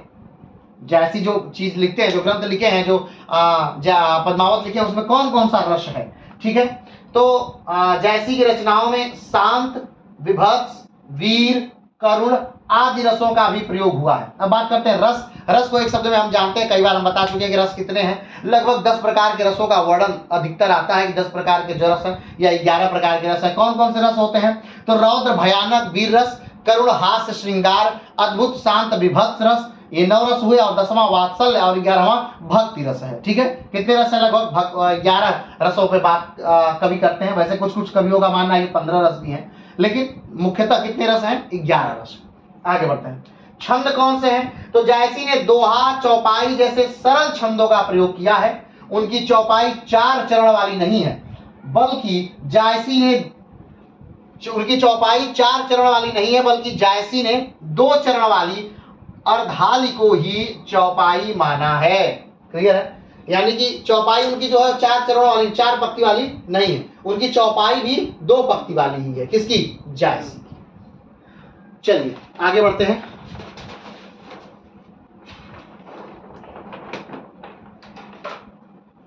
जायसी का साहित्यिक महत्व। क्या महत्व है जायसी का? साहित्य। ठीक है, उसके बारे में बात कर लेते हैं। आइए, जायसी भाव पक्ष और कला पक्ष दोनों के ही रहस्यवादी कवि है। ठीक है, भाव पक्ष और कला पक्ष दोनों हम बता चुके हैं। तो किसी कविता में भाव पक्ष और कला पक्ष क्या है, कमेंट बॉक्स में बताइएगा। ठीक है, रहस्यवादी कवि है। रहस्यवादी कवि माने, रहस्यवादी कवि का अर्थ है कि जो हमेशा एक रस बनाए रखता हो अंतिम तक, कहा जा सकता है। या यूं कहा जा सकता है कि जो अपने जो गुण है उसे खत्म न होने देता हो और अंत तक उस गुण को लेके चलता हो, और जो श्रोता हो, जो पढ़ने वाला हो, वो अंत तक जानना चाहता है क्या हुआ, कैसे हुआ। तो ऐसा लिखने वाले कवि को ही क्या कहते हैं? रहस्यवादी कवि कहते हैं। जायसी का काव्य सौष्ठव की दृष्टि से हिंदी साहित्य की बेहतरीन रचना है। जायसी की काव्य क्या है?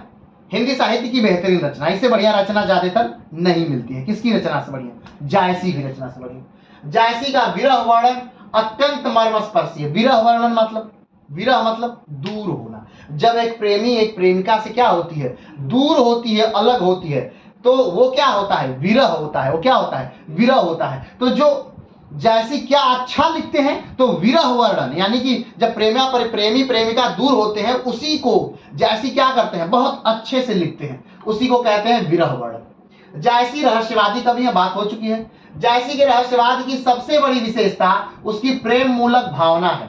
रहस्यवाद की सबसे बड़ी विशेषता क्या है? प्रेम मूलक भावना। यानी जायसी किस बात के बारे में बात करते हैं? प्रेम के बारे में बात कर रहे हैं। ठीक है, आगे बढ़ते हैं। जायसी ने साधनात्मक रहस्यवाद का भी चित्रण किया है, जिसकी प्रधानता कबीर में है। कौन से वाद की? तो साधनात्मक रहस्यवाद। अब क्या है? इसको बाद में आप कमेंट बॉक्स में बताइएगा। आगे बढ़ते हैं। जायसी का भाव पक्ष, ये तो बात हुई जायसी के साहित्य का महत्व। आगे बढ़ते हैं, जायसी के भाव पक्ष की बारे में हम बात करते हैं। जायसी का भाव पक्ष क्या है? तो जायसी का भाव पक्ष बहुत मजबूत है, परंतु इनका कला पक्ष और भी श्रेष्ठ है। कला पक्ष के अंतर्गत भाषा, अलंकार, छंद आदि का महत्व है। इनकी भाषा अवधी है। इस पहले बता कीजिए कि जायसी की भाषा कौन सी है?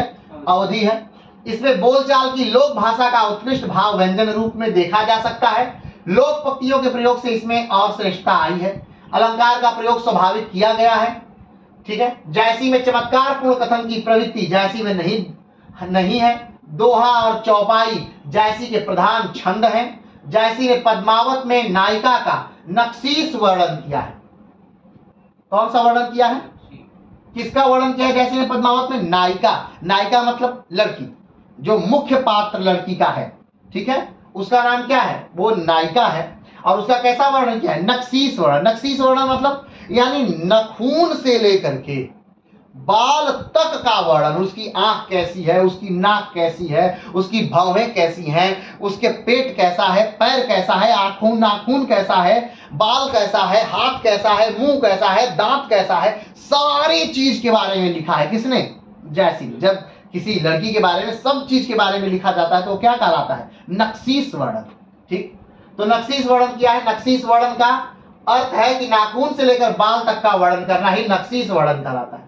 तोते के मुख से किया गया नक्शीस वर्णन हिंदी साहित्य में अनूठा। और नक्शीस वर्णन कौन कर रहा है उस ग्रंथ में? तो एक तोता कर रहा है। पूरी कहानी अभी हम बात करेंगे तो समझ में आ जाएगी। आगे बढ़ते हैं। पद्मावत।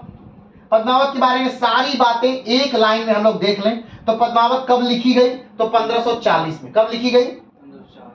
ठीक। कितने खंडों में विभक्त है? 57। कितने खंडों में विभक्त है? 57। इसके नायक कौन है? रतन सिंह। यानी हीरो कौन है? रतन सिंह। हीरोइन कौन है? यानी नायिका कौन है? पद्मिनी। कौन है? पद्मिनी। ठीक है। भाषा क्या है इसकी? किस भाषा में लिखा गया है? अवधी भाषा में लिखा गया है। काव्य कैसा है? प्रबंध काव्य। प्रबंध काव्य का क्या अर्थ होता है? प्रबंध काव्य का अर्थ होता है कि जब किसी घटना को हम शुरू से लेकर के अंत तक लिख दें काव्य रूप में, यानी गाने वाली भाषा में, कविता में, तो वही क्या हो जाता है? प्रबंध काव्य हो जाता है। ठीक है। आगे बढ़ते हैं। कौन से राजा का शासनकाल था जब पद्मावत लिखी गई थी? तो तब शेरशाह सूरी का शासन था। किसका था? शेरशाह सूरी का। आगे बढ़ते हैं। कितने वर्ष के थे मलिक मोहम्मद जायसी जब उन्होंने पद्मावत लिखना शुरू किया था? 21 साल के थे। कितने साल के थे? 21 साल के थे। 21 वर्ष। और कितना समय लगा उनको लिखने में? 21 साल का समय भी लगा। किसका प्रयोग किया गया है इसमें? तो दोहा और चौपाई का प्रयोग किया गया है। तीसरा खंड इसका क्या है? तो नागमती का विरह वेग है तीसरा खंड। पूर्वार्ध कल्पना, उत्तरार्ध ऐतिहासिक। यानी रामचंद्र शुक्ल कहते हैं कि शुरू में क्या है? कल्पना है, झूठा बात है, और लास्ट में क्या है? सच्ची बात है, ऐतिहासिक बात है। कौन कहता है? आचार्य रामचंद्र शुक्ल कहते हैं। संयोग वियोग दोनों का वर्णन है। संयोग वियोग यानी तब का भी वर्णन है जब प्रेमी चाहता है प्रेमिका से मिलना, उस समय का भी वर्णन किया है।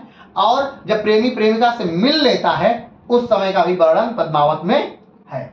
चलिए आगे बढ़ते हैं। उत्प्रेक्षा अलंकार प्रमुख है। इसे प्रमुख अलंकार कौन से हैं? उत्प्रेक्षा अलंकार है। ठीक है। शांत, विभस्त, वीर और करुण रस की क्या है इसमें? प्रधानता है। ठीक है। ये रस इसमें प्रमुख है। किसमें? पद्मावत में। पद्मावत क्या? यानी कि मलिक मोहम्मद जायसी की लिखी हुई एक पुस्तक जिसका नाम क्या है? पद्मावत। चलिए आगे बढ़ते हैं।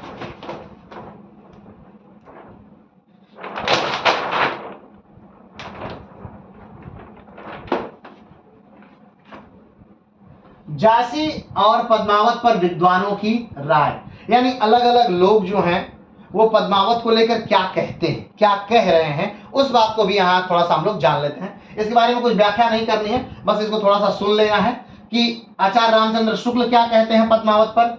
ठीक। बच्चन सिंह, डॉक्टर बच्चन सिंह क्या कहते हैं पद्मावत पर। वासुदेव शरण अग्रवाल की क्या राय है पद्मावत पर। आचार्य हजारी प्रसाद द्विवेदी क्या कहते हैं पद्मावत पर। यानी ये लोग उस किताब के बारे में क्या कह रहे हैं ये भी हमें क्या करना है? थोड़ा सा जानना है। चलिए। जायसी का हृदय कैसा?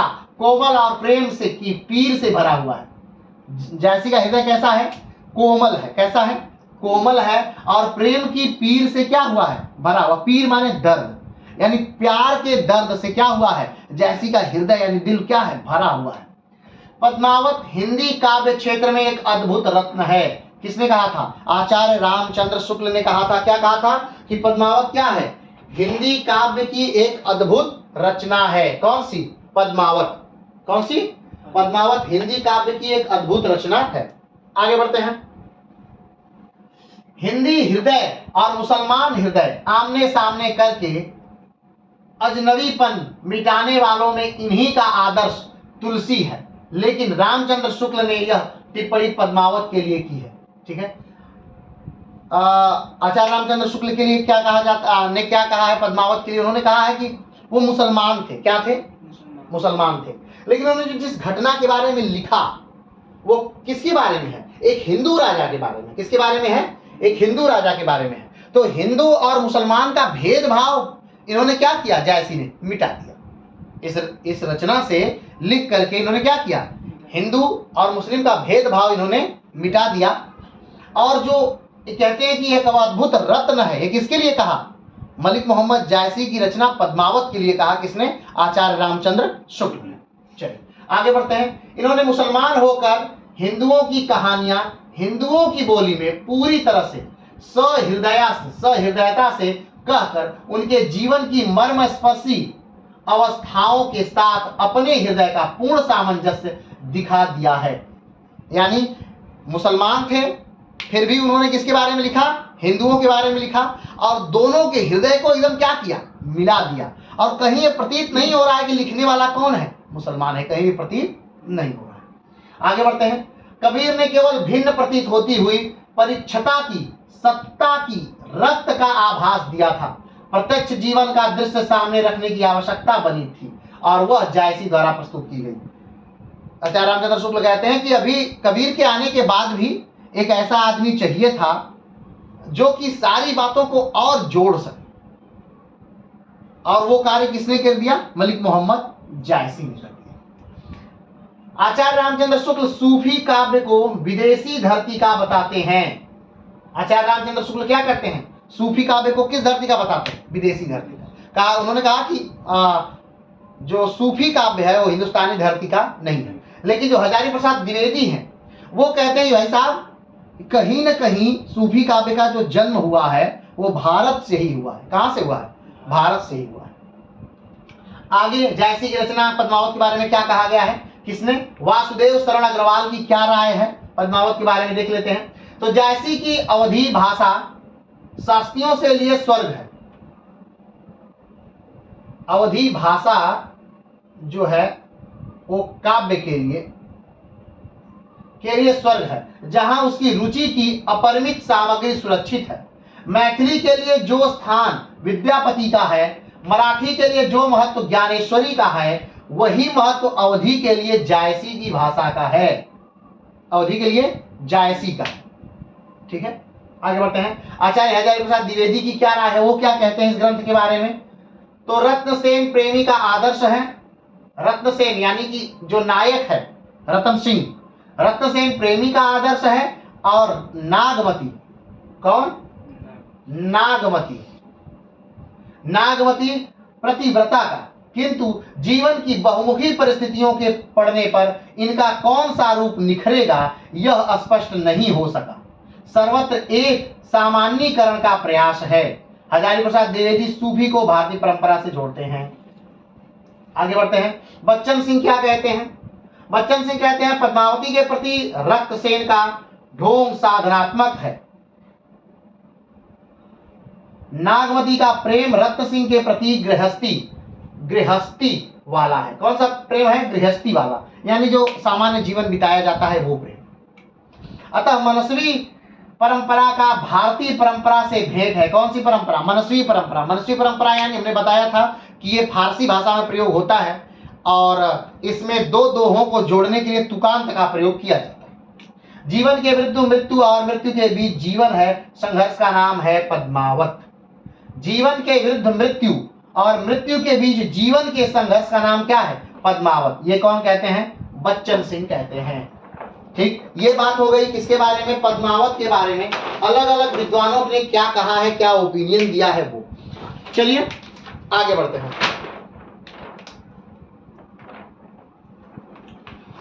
काव्यगत क्या विशेषता है जायसी का रहस्यात्मक वर्णन, काव्यगत क्या विशेषता है जायसी की जो रचना है उसकी काव्यगत काव्य की क्या विशेषता है। तो कबीर की भांति जायसी भी एक रहस्यवादी सूफी संत है। कबीर में ज्ञान की प्रधानता है, वही जायसी में प्रेम की, पीर के कारण कोमलता का एहसास होता है। हमने पहले ही कहा कि जो भक्ति मार्ग है उसे दो भागों में बांटा गया है, एक उत्तर भारत में भक्ति आंदोलन, एक दक्षिण भारत में भक्ति आंदोलन। जो उत्तर भारत में भक्ति आंदोलन उसे दो भागों में बांटा गया है, एक सगुण शाखा, एक निर्गुण शाखा। जो सगुण शाखा है उसे दो भागों में बांटा गया है, एक राम भक्ति शाखा, एक कृष्ण भक्ति शाखा। और जो निर्गुण शाखा है उसे भी दो भागों में बांटा गया है, एक प्रेम मार्गी और एक ज्ञान मार्गी। ज्ञान मार्गी को कौन कहता है कि भगवान ज्ञान से ही प्राप्त होंगे, कबीर कहते हैं। और कौन कहते हैं भगवान प्रेम से प्राप्त होंगे, जायसी कहते हैं। ठीक है, तो कबीर में ज्ञान की प्रधानता है। कबीर किस बात की बात करते हैं, ज्ञान की बात करते हैं। कबीर कहते हैं कि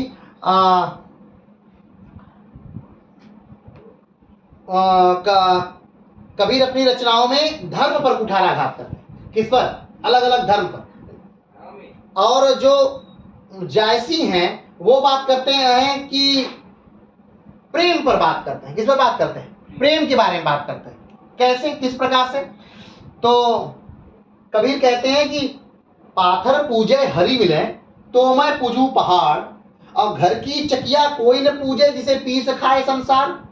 पाथर पूजे हरि मिले यानी कि छोटा सा पत्थर पर मूर्ति बनाकर उसे मंदिर में रख देने से, उसकी पूजा करने से अगर भगवान मिल जाते, अगर भगवान क्या हो जाता, मिल जाता, अगर इतने पत्थर, बड़ा पत्थर पूजना से, तो भाई हम पहाड़ के सामने चल जाएंगे, बड़का पहाड़ के सामने, और उसकी पूजा करेंगे, तब तो हमको बड़का भगवान मिलेंगे। छोटका पत्थर पूजने से कौन सा भगवान मिलते हैं, छोटका भगवान मिल रहे हैं, तो हम कौन सा पत्थर पूजेंगे, बड़का पत्थर पूजेंगे, हमको बड़का भगवान मिलेंगे। कौन कह रहा है, कबीर। यानी कबीर क्या कह रहे हैं, भैया पत्थर पूजने से हरि नहीं मिलेंगे। पूजा किसकी होनी चाहिए, जिस घर में आप आटे को पीसते हैं ना, मैंने गेहूं को पीसते हैं, आटा बनाते हैं किससे, चक्की से, उस चक्की की पूजा करते हैं, नहीं, उस चक्की की पूजा नहीं करते, जबकि उसी को पीस करके वही आपके लिए एकदम भगवान वही है जो आटा बना देता है, उसी को खाते हैं, उसकी पूजा नहीं हो रही है, पत्थर ला करके पूजा हो रही है। चलिए आगे बढ़ते हैं। लेकिन जायसी क्या कहते हैं, जायसी प्रेम की बात करते हैं। ज्ञान की बात कौन कर रहा था, कबीर। कबीर ज्ञान की बात कर रहे हैं, और जायसी कैसी बात कर रहे हैं, प्रेम की बात कर रहे हैं। आगे बढ़ते हैं। जायसी के मत में प्रेम ही ईश्वर प्राप्ति का एकमात्र क्या है, साधन है। उनके पद्मावत में प्रेम की प्रिय को प्रेमी और प्रेमिका दोनों अवस्थाओं में चिन्हित किया गया है। जायसी के मत में क्या है, जायसी क्या कहते हैं, भाई साहब आप बस प्रेम करिए और आपको कौन मिल जाएगा, भगवान मिल जाएगा। और कबीर क्या कहते हैं, कहते हैं ज्ञान रखिए, अच्छा गुरु बनाइए, जिस गुरु के पास ज्यादा ज्ञान हो ऐसा गुरु बनाइए, तब आपको कौन मिलेंगे, भगवान मिलेंगे। बात समझ रहे हैं। तो कबीर कहते हैं भगवान कैसे मिलेंगे, ज्ञान से, और जायसी कहते हैं कि भगवान कैसे मिलेंगे, प्रेम से। और पूरी अपनी रचना में जायसी बस प्रेम की ही बातें करते हैं, कोई ज्ञान की बात नहीं करते। आगे बढ़ते हैं। जायसी को प्रेम कथाओं में शरीयत, हरिकत, मरिफल का चित्रण किया गया है। आगे बढ़ते हैं। जायसी के पद्मावत में दो रूपों की झलक मिलती है, एक वह जहां परमात्मा को प्रियतमा के रूप में प्राप्त कर सारे ब्रह्मांड में उसकी सुंदरता का चित्रण किया गया है, और वही दूसरी ओर पति पत्नी के पारस्परिक समागम के लिए विरह की व्याकुलता का चित्रण किया गया है। नहीं बात समझ में, समझिए अब इसको। जायसी ने प्रेमी और प्रेमिका में जो बात होती है, जो मिलने की ललक होती है, जब एक प्रेमी होता है, एक लड़का होता है, एक लड़की को पाने के लिए क्या करता है, कुछ भी करने के लिए तैयार है ना, तो उसके अंदर कैसी जिज्ञासा है, कैसा जोश है पाने के लिए। और एक स्त्री और पुरुष में जो जब वो शादी कर लेते हैं तब उनके में कैसी एक दूसरे को पाने की चाहत है, उन दोनों रूपों को उन्होंने क्या किया है, बताया है। कहाँ, किताब में। यानी प्रेमी प्रेमिका भी कैसे मिलना चाहते हैं और किस हद तक मिलना चाहते हैं वो भी बताया है, और पति पत्नी भी कैसे मिलना चाहते हैं, किस हद तक मिलना चाहते हैं वो भी क्या किया है, इसे बताया। आगे बढ़ते हैं। श्रृंगार वर्णन, कौन के, जायसी का श्रृंगार वर्णन। श्रृंगार मतलब समझते हैं, जैसे सारे रस हैं उसी प्रकार 11 रसों में से एक रस कौन सा है? श्रृंगार रस। कौन सा रस है? श्रृंगार रस। श्रृंगार रस दो प्रकार का होता है। कितने प्रकार का होता है? दो प्रकार का। एक संयोग श्रृंगार, जब पति अरे जब प्रेमी और प्रेमिका मिलते हैं, क्या करते हैं? मिलते हैं, पास पास बैठे हैं और बातें कर रहे हैं या कुछ कर रहे हैं या प्रेम कर रहे हैं, तो वो क्या है? संयोग श्रृंगार है। लेकिन जब प्रेमी कहीं और है, प्रेमिका कहीं और है, तब ये कौन सा श्रृंगार है? वियोग श्रृंगार है। प्रेम तो तब भी है, लेकिन ये कौन सा श्रृंगार है? वियोग श्रृंगार है। ठीक है, तो श्रृंगार का वर्णन करते हुए, पद्मावत में श्रृंगार का वर्णन करते हुए जयसी क्या कहते हैं? जयसी ने श्रृंगार के संयोग और वियोग दोनों का वर्णन किया है। यानी कि जब प्रेमी प्रेमिका पास हैं तब क्या कर रहे हैं, क्या कह रहे हैं, उसकी बात भी वो लिखते हैं। और जब प्रेमी प्रेमिका कहाँ हैं? दूर दूर हैं, तब वो क्या कह रहे हैं, कैसे मिलना चाहते हैं, क्या बात सोच रहे हैं, उसके बारे में भी उन्होंने क्या किया? पद्मावत में लिखा है। पद्मावती के मुख्य और अंगों का चित्रण देखिए। जयसी को वियोग श्रृंगार में अधिक सफलता मिली है। नागवती का विरह हिंदी में सर्वश्रेष्ठ है। पति के अब देखिए, लेकिन हमने कहा कि जयसी किसके बारे में लिखे हैं? दोनों के बारे में लिखे हैं। जब प्रेमी प्रेमिका मिलते हैं उसके बारे में भी, और जब प्रेमी प्रेमिका दूर है उसके बारे में भी। लेकिन जयसी का कौन सा फेमस है ज्यादा? किसके बारे में बढ़िया लिखते हैं? जब प्रेमी प्रेमिका दूर हैं और दोनों क्या कर रहे हैं? रो रहे हैं एक दूसरे के लिए, तो उसके बारे में जयसी खूब बढ़िया बढ़िया लिखते हैं, खूब बढ़िया, लोग खूब उसको पसंद करते हैं। लेकिन जब पास होके मिलके कुछ करते हैं उसके बारे में जयसी बढ़िया नहीं लिख पाते हैं। आगे बढ़ते हैं। पति के प्रदेश जाने पर नागवती दुखी हो गई और वह सोचती है कि महिलाएं धन्य है जिनके पति उनके पास है। नागवती क्या कहती है? नागवती सोचती भाई कि वो महिलाएं बहुत अच्छी हैं जिनके पति उनके क्या हैं? पास हैं, और वो महिलाएं सच में बहुत दुखी हैं जिनके पति क्या हैं? उनसे बहुत दूर हैं, या उनका प्रेमी ऐसी प्रेमिकाएं बहुत अच्छी हैं जिसका प्रेमी उसके पास है, और ऐसी प्रेमिकाएं बहुत दुखी हैं जिनके प्रेमी उनसे क्या है? बहुत दूर है। चलिए आगे बढ़ते हैं। प्रकृति का चित्रण किस प्रकार से जयसी अपनी रचनाओं में प्रकृति का चित्रण करते हैं, आइए देख लेते हैं। तो जयसी ने विविध प्राकृतिक दृश्यों का भी वर्णन किया है। विरह प्रसंग में ऋतु वर्णन और 12 मासा वर्णन अति भावपूर्ण है।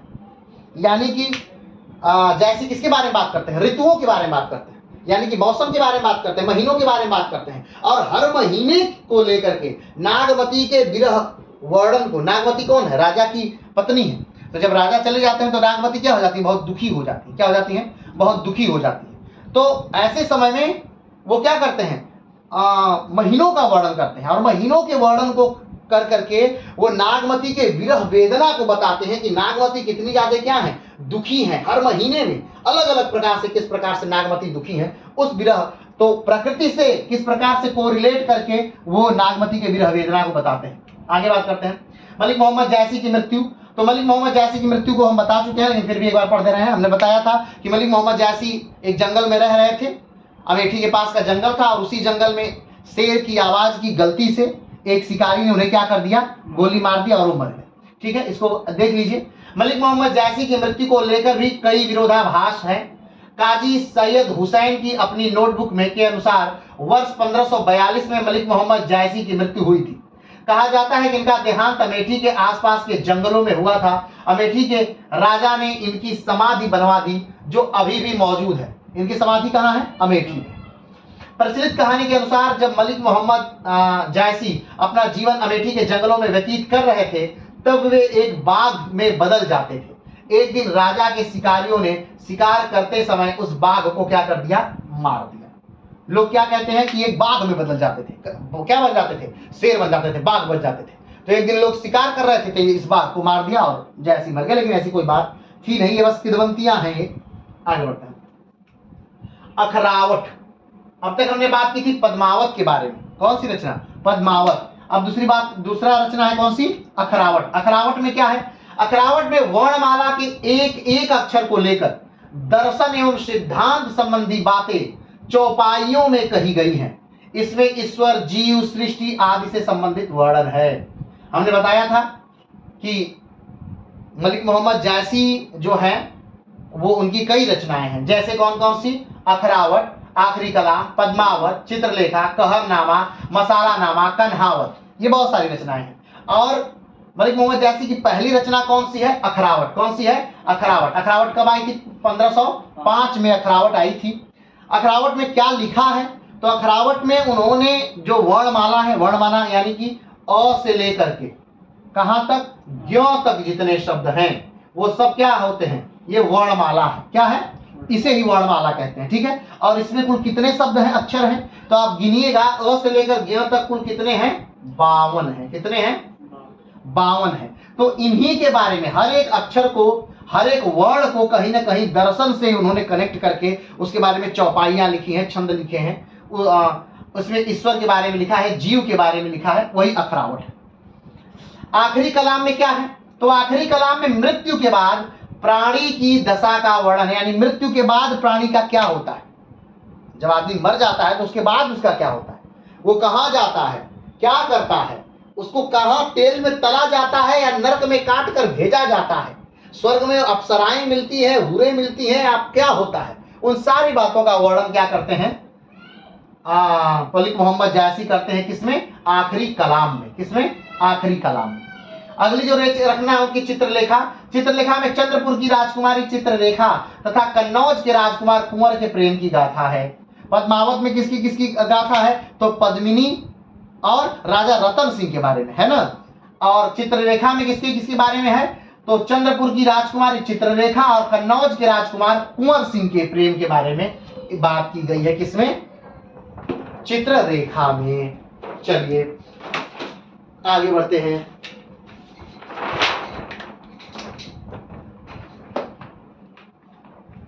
चलिए अगला पॉइंट है कि जैसी के बारे में कुछ और संक्षिप्त की यहां पर दी गई है। जैसी को प्रेम का पीर कहा जाता है। क्या कहा जाता है, प्रेम का पीर। पीर यानी कि एक तरह से दर्द है, या पीर को दूसरे रूप में भी अलग अलग संबोधित किया जाता है। ठीक है, तो जैसी को भूमि का पुत्र भी कहा जाता है। क्या कहा जाता है, भूमि का पुत्र भी कहा जाता है। सूफी कवियों में एक ही कवि माने लोग कहते हैं, डॉक्टर बच्चन सिंह कहते हैं कि सूफी कवियों में एक ही बढ़िया कवि थे, वो कौन थे, जायसी। बाकी सारे लोग कौन थे, लकीर के फकीर थे। ठीक है, लकीर के फकीर का क्या शब्दार्थ है, सही सही से कमेंट बॉक्स में बताइएगा। आगे बढ़ते हैं। जायसी के पद्मावत को रूपक काव्य क्या कहा जाता है। कैसा कहा काव्य कहा जाता है, रूपक काव्य कहा जाता है। कमेंट बॉक्स में यह भी बताइएगा कि रूपक काव्य किसे कहते हैं। आगे बढ़ते हैं। अब एक लाइन आती है, बड़ी फेमस लाइन है पद्मावत की, और इस लाइन को जगह जगह दे करके पूछा जाता है कि इस लाइन में, या नहीं भी दिया जाता है तो पूछा जाता है कि पद्मावत में कौन किस स्वरूप को दर्शाता है, पद्मावत में कौन क्या है। तो आइए इस लाइन को थोड़ा सा विस्तार से देखते हैं क्या लिखा है। तन चितौर मन राजा किन्हा, तन चितौर मन राजा किन्हा, हिय सिंघल बुद्धि पद्मिनी चिन्हा, गुरु सुआ जय पंथ दिखावा, बिन गुरु जगत को निर्गुण पावा, नागमती यह दुनिया धंधा, बाचा सोई न एहित बंधा, राघव दूत सोई शैतानु, माया अलाउद्दीन सुल्तानु।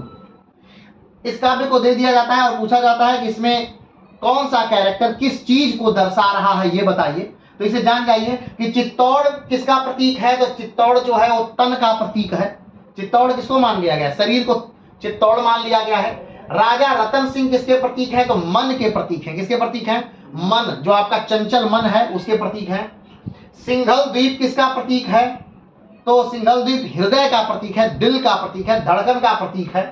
पद्मावती किसकी प्रतीक है, तो बुद्धि की प्रतीक है। किसकी, बुद्धि की प्रतीक है पद्मावती। सुआ यानी जो सुग्गा है, यानी जो तोता है, वो किसका प्रतीक है, वो गुरु का प्रतीक है। नागवती यानी रतन सिंह की जो पत्नी है, वो किसकी प्रतीक है, तो इस संसार की प्रतीक है। यहाँ साफ साफ लिखा है नागमती यह दुनिया धंधा, तो ये संसार का प्रतीक है। राघव किसका प्रतीक है, राघव कौन, जो अलाउद्दीन खिलजी से जा करके ये कहता है कि भाई बहुत सुंदर महिला है, आक्रमण करिए, तो वो किसका प्रतीक है, तो शैतान का प्रतीक है अलाउद्दीन। और राघव किसका प्रतीक है, शैतान का प्रतीक है। अलाउद्दीन खिलजी जो आक्रमण करता है रतन सिंह पर, वो किसका प्रतीक है, तो माया का प्रतीक है। किसके प्रतीक है, माया का प्रतीक है। अब अंतिम में आ रहे हैं। जायसी जो है पद्मावत के आखिर में एक बात लिखते हैं, उस बात को देख लेते हैं, उसके बारे में थोड़ा सा बात करते हैं। जायसी कहते हैं कि पद्मावत लिखते लिखते मैं बूढ़ा हो गया। पद्मावत लिखते लिखते मैं क्या हो गया, बूढ़ा हो गया। हमने पहले ही बताया पद्मावत को लिखने में कितना साल लगा, 21 साल लगा। कितना साल लगा? 21 साल बहुत बड़ी बात होती है, 21 साल लगा। आगे क्या कह रहे हैं? अब मेरी आंखों से पूर्ण रूप से दिखाई नहीं देता। मेरी आंखों से क्या नहीं दिखाई दे रहा है? मुझे दिखाई नहीं रहा, अच्छे से दिखता नहीं है। मेरे दांत भी नहीं है। मलिक मोहम्मद जैसी के दांत क्या हो गए हैं? अब नहीं है। मैं झुककर चलता हूं। मैं क्या करता हूं? झुककर चलता हूं। जमीन की ओर ना ही अलाउद्दीन जमीन की ओर मैं क्या करता हूं? झुककर चलता हूं ऐसे, और जमीन की तरफ देखता रहता हूं। ठीक, कहते हैं आगे, कहते हैं ना ही अलाउद्दीन जैसा राजा रहे, अलाउद्दीन खिलजी जैसा राजा अब नहीं रहे, ना ही रतन सिंह जैसा राजा रहा, रतन सिंह जैसा भी राजा नहीं रहा, ना ही पद्मिनी जैसी रानी रही, पद्मिनी जैसी रानी भी अब नहीं रही। मैंने यह महाकाव्य बस इसलिए लिख दिया ताकि जब भी भविष्य में लोग इसे पढ़ें तो मुझे क्या करें? याद करें। उन्होंने क्या किया? मैंने पद्मावत किस लिए लिखा? ताकि लोग जब इसे पढ़ें तो मुझे याद करें। आगे जैसी पूछते हैं, ये जो लाइनें हैं 3 लाइनें उसकी बात बता रहे हैं। जैसी पूछते हैं, प्रश्न करते हैं स्वयं से जैसी कि आदमी जब जमीन चलता है, झुक करके चलता है, तो जमीन की तरफ ही क्यों देखता है? वो क्यों ऐसे चल करके देखता है? तो ऐसे ही चलता है, ऐसे ही देखता है। ऐसे तो नहीं चलता है, वो कैसे चलता है? ऐसे चलता है। क्यों चलता है? वो जमीन में क्या खोजता है?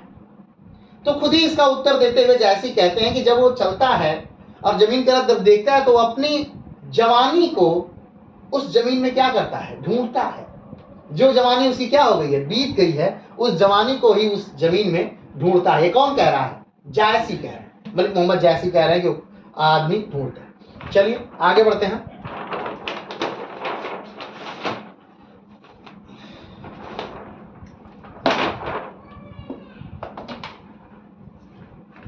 अब पद्मावत की कहानी के बारे में हम बात करेंगे कि आखिर उस महाकाव्य के बारे में जिसके बारे में हमने इतनी बातें की, पद्मावत, वो कहानी है क्या? एक्चुअल में वो कहानी क्या है? तो आइए थोड़ा सा विस्तार से इसको क्या करते हैं, हम लोग जानते हैं। तो सबसे पहले जान लीजिए कि एक राजा रतन सिंह है। कौन है? रतन सिंह। कहाँ के राजा हैं ये? तो चित्तौड़ के राजा हैं। कहाँ के राजा हैं? चित्तौड़ के राजा हैं। चित्तौड़ के राजा। और एक रानी है, एक लड़की है, रानी है या राजकुमारी है। क्या नाम है उनकी? उनका पद्मिनी। पद्मिनी नाम है इनका। ठीक है, क्या नाम है? पद्मिनी नाम है। और ये कहां की राजकुमारी है? तो श्रीलंका।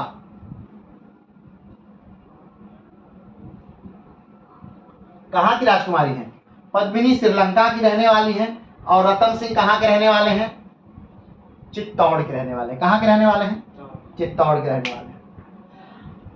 अब पद्मिनी एक तोता पाली हुई है। क्या पाली हुई है? तोता। और तोता का नाम क्या है? हीरामन। तोता का नाम क्या है? हीरामन। हीरामन है तोता का नाम। और वो जो तोता है वो काफी विद्वान तोता है, बड़ा विद्वान तोता है। और किसका तोता है वो? पद्मिनी का तोता है। एक दिन पद्मिनी अपने तोते को पिंजरे में बंद की हुई है, रखी हुई है, और पद्मिनी कहीं चली जा रही है। तब तक एक बिल्ली आ जाती है और वो तोते को क्या करती है? खाने जाती है। बस तोता, मतलब तोता एक बहुत विद्वान है, बस कहने के लिए पिंजरे में था, मतलब सुरक्षा के लिए, कोई उसे नोचे ना। बिल्ली से बचने के लिए वो क्या करता है? खोलता है पिंजरा और उड़ करके भाग जाता है। ठीक है, तोता उड़ करके भाग जाता है। एक जंगल में आकर के तोता रहने लगता है। बहुत दिन तक उसी जंगल में तोता रहता है। तो चित्तौड़ से कुछ व्यापारी, व्यापारी समझ रहे हैं? व्यापार करने वाले लोग, हाँ, बेचने खरीदने वाले लोग कहाँ आए हैं? श्रीलंका आए हैं। कहाँ आए हैं? श्रीलंका आए। क्या करने? श्रीलंका में मोतियां मिलती थी। मोती समझते हैं? समुद्र के नीचे से निकाली जाती है मोती, सीपी जैसे। तो वहां से श्रीलंका से खरीदते थे और ला करके कहाँ बेचते थे? चित्तौड़ में बेचते थे। तो ये लोग आए थे। एक दिन उसी जंगल में, जिस जंगल में कौन रहता है? हरिमन रहता है, तोता जो भाग करके आया था, तो जंगल में है। एक दिन उसे एक जो शिकारी है वो क्या कर लेता है, पकड़ लेता है। तोते को क्या कर लेता है, पकड़ लेता है। अब वो देखता है कि तोते पकड़ा है, तोता बड़ा बोल रहा है, आदमी की भाषा बोलता है। तोता तो आप जानते हैं कि आदमियों की भाषा बोलता है। तो तोता आदमी की भाषा बोल रहा है, शिकारी बड़ा खुश होता है, भाई इसका तो बड़ा अच्छा दाम मिलेगा मुझे। तो शिकारी मार्केट में ला करके तोते को क्या करता है, बेचता है। तो इन्हीं में से एक जो व्यापारी है वो क्या करता है, उस तोते को खरीद लेता है। क्या करता है, तोते को खरीद लेता है और खरीद करके राजा के पास बेचने के लिए लाता है। राजा के पास सूचना राजा को दी जाती है कि राजा साहब एक व्यापारी आया है और एक क्या लाया है, तोता लाया है। व्यापारी आया है और क्या लाया है, तोता लाया है। और ये तोता जो है वो बड़ा विद्वान है, बड़ा बातें करता है, बड़ा सुनता है, बोलता है। हाँ, कौन बोला, व्यापारी बोला। तो उन्होंने कहा कि ठीक है भाई, ऐसे तोते को तो हम देखना चाहेंगे, कैसा तोता है। तो राजा साहब तोता मंगवाते हैं। तोता आता है तो राजा साहब उससे बात करते हैं और तोता बड़ा सही सही जवाब देता है। शुरू में तो तोता नहीं बोल रहा था, लेकिन राजा साहब जब बात करने लगते हैं तो तोता बोलने लगता है। अब राजा साहब बड़ा प्रभावित होते हैं, तोते को मुंह मांगा दाम दे करके उस व्यापारी से क्या करते हैं, खरीद लेते हैं। हर दिन भर का काम निपटा कर राजा साहब जब रात में सोने के लिए जाते हैं तो तोते से ढेरों बातें करते हैं, किसी शास्त्र पर, किसी वेद पर, किसी पुराण पर, किसी उपनिषद पर। खूब तोता भी बात करता है, राजा साहब भी बात करते हैं। एक दिन जो राजा रतन सिंह है उनको युद्ध के लिए बाहर जाना है। तो अब राजा रतन सिंह अपनी जो पत्नी है, राजा रतन सिंह की एक पत्नी है जिनका नाम है नागमती। क्या नाम है, नागमती। ये नाम बार बार आया था इसमें, नागमती नागमती है। तो नागमती कौन है, रतन सिंह की पत्नी है। तो तोता किसको दे देते हैं, नागमती को दे देते हैं। तोता किसको दे देते हैं, नागमती को। तोता किसको दे दिया जाता है, नागमती को दे दिया जाता है। कौन दे दिया, रतन सिंह तोता नागमती को दे दिया और कहेगी एक कार्य करना नागमती, इसको सुरक्षित रखना, हम जब आएंगे तो तुमसे हम ले लेंगे। नागमती तोते को सुरक्षित रखती है, खिलाती है, पिलाती है। एक दिन नागमती को कहीं जाना था अपने पड़ोस में। तो नागमती खूब अच्छे से सजी सवरी, खूब बेहतरीन ढंग से उन्होंने बहुत सारे आभूषण पहने। तो जब तैयार हुई नागमती ने तो नागमती ने कहा कि क्या कहा, हीरामन। हीरामन किसका नाम है, तोते का। कहा कि हीरामन ये बता, तुमने तो बड़ा घाट घाट का पानी पिया है, बड़े दूर देश से तू आया है, श्रीलंका से आया है, सिंघल देश से आया है, ये बता कि मुझसे सुंदर रानी तूने कहीं देखी है। तो तोता कहता है, तोता हंसने लगता है। तोता कहता है कि मैं, जिसने मुझे पाला, जब मैं जिस रानी के संरक्षण में रहा, उस रानी के तो तुम एकदम विपरीत हो। वो दिन है तो तुम रात हो, वो हीरा है तो तुम कोयला हो, वो चेहरा है तो तुम पैर हो। अब जब ऐसी बुराई सुनती है कौन, नागमती, तो नागमती बहुत क्रोधित होती है और कहती है कि अगर ऐसा ये कभी कह दिया गलती से किसके सामने, रतन सिंह के सामने, तो रतन सिंह क्या हो जाएंगे, वो तो मोहित हो जाएंगे, पाना चाहेंगे। तो अपनी एक दासी को देती है, कहती है ले जाओ और इसको क्या कर दो, काट दो, इनको ठिकाने लगा। दासी लेके जाती है, तोते को लेके जा रही है, लेकिन दासी के मन में बहुत डर है, क्योंकि दासी जानती है कि राजा साहब बहुत मानते हैं और आएंगे तो पहले कहीं खोजेंगे, और भले और रानी को मारे चाहे ना मारे, अगर उन्हें पता चला कि ये दासी मारी है तो दासी मरेगी कि नहीं, दासी तो मरेगी ही मरेगी। तो दासी मारती नहीं है तोते को, रख लेती है। कुछ दिन बाद राजा साहब आते हैं, राजा साहब आते ही तुरंत नागमती से पूछते हैं कि नागमती कहाँ है, तोता कहाँ है।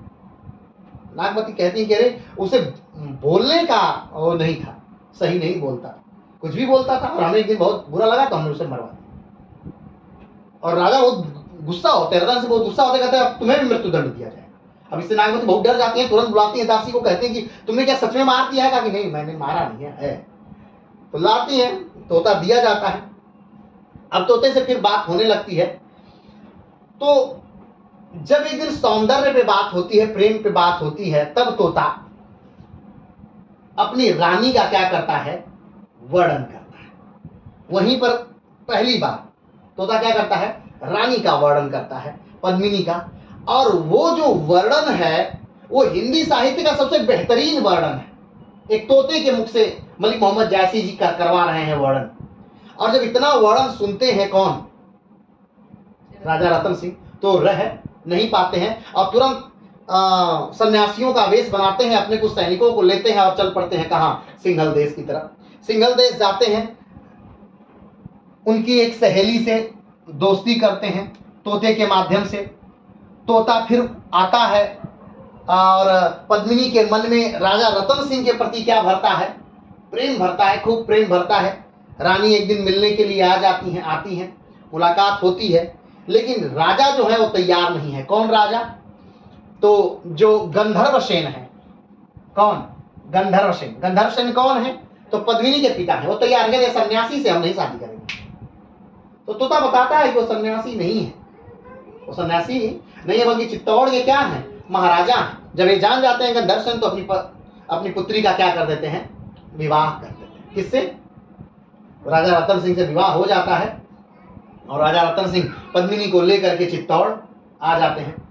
अब जितने दिन तक राजा रतन सिंह अलग थे, किससे, नागमती से, तो यही नागमती के विरह वेदना को इतना मार्मिक ढंग से इन्होंने प्रस्तुत किया है, किसने, मलिक मोहम्मद जायसी ने, कि कक्षा 12 में यही नागमती का विरह है 12 मासा के नाम से। अब 12 मासा मतलब कि 12 महीनों का जो वर्णन है वो नागमती के विरह वेग में करते हैं। और इनका जो जायसी का जो विरह वेग है, यानी 12 मासा जो शुरू हो रहा है महीना, वो आषाढ़ से शुरू हो रहा है। कहाँ शुरू हो रहा है, आषाढ़ महीने से शुरू हो रहा है 12 मासा। और नागमती का विरह वेग ना बहुत बेहतरीन ढंग से जायसी यहाँ पर लिख रहे हैं पद्मावत में। यानी एक पत्नी की भी बात ये क्या करते हैं, विरह पत्नी का भी लिख रहे हैं, और एक प्रेमी जब अपने विरह में है, कौन, रतन सिंह, जब वो पाने जा रहे हैं तो उनका भी विरह वेग लिख रहे हैं। यानी दोनों सामंजस्य बहुत बेहतरीन लिखते हैं। लेकिन नागमती के विरह वेग के वजह से ही पद्मावत जो थी वो क्या हुई, प्रसिद्ध हुई।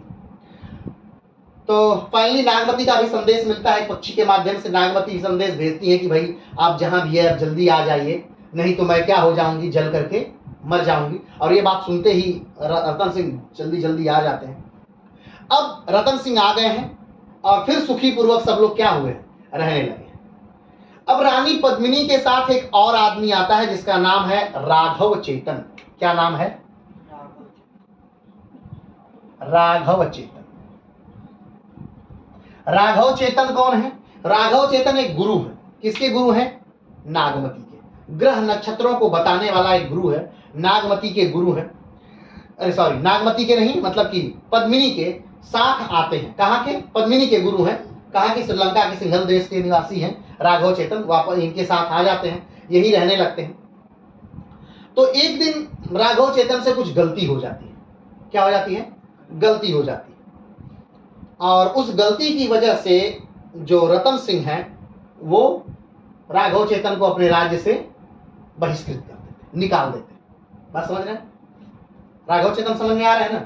राघव चेतन इनके साथ है, पद्मिनी के साथ आए हैं सिंघल द्वीप से, ठीक है, और वो रहने लगे हैं पद्मिनी के साथ। एक दिन राघव चेतन से कुछ गलतियां होती हैं और उस गलती की वजह से रतन सिंह राघव चेतन को निकाल देते हैं।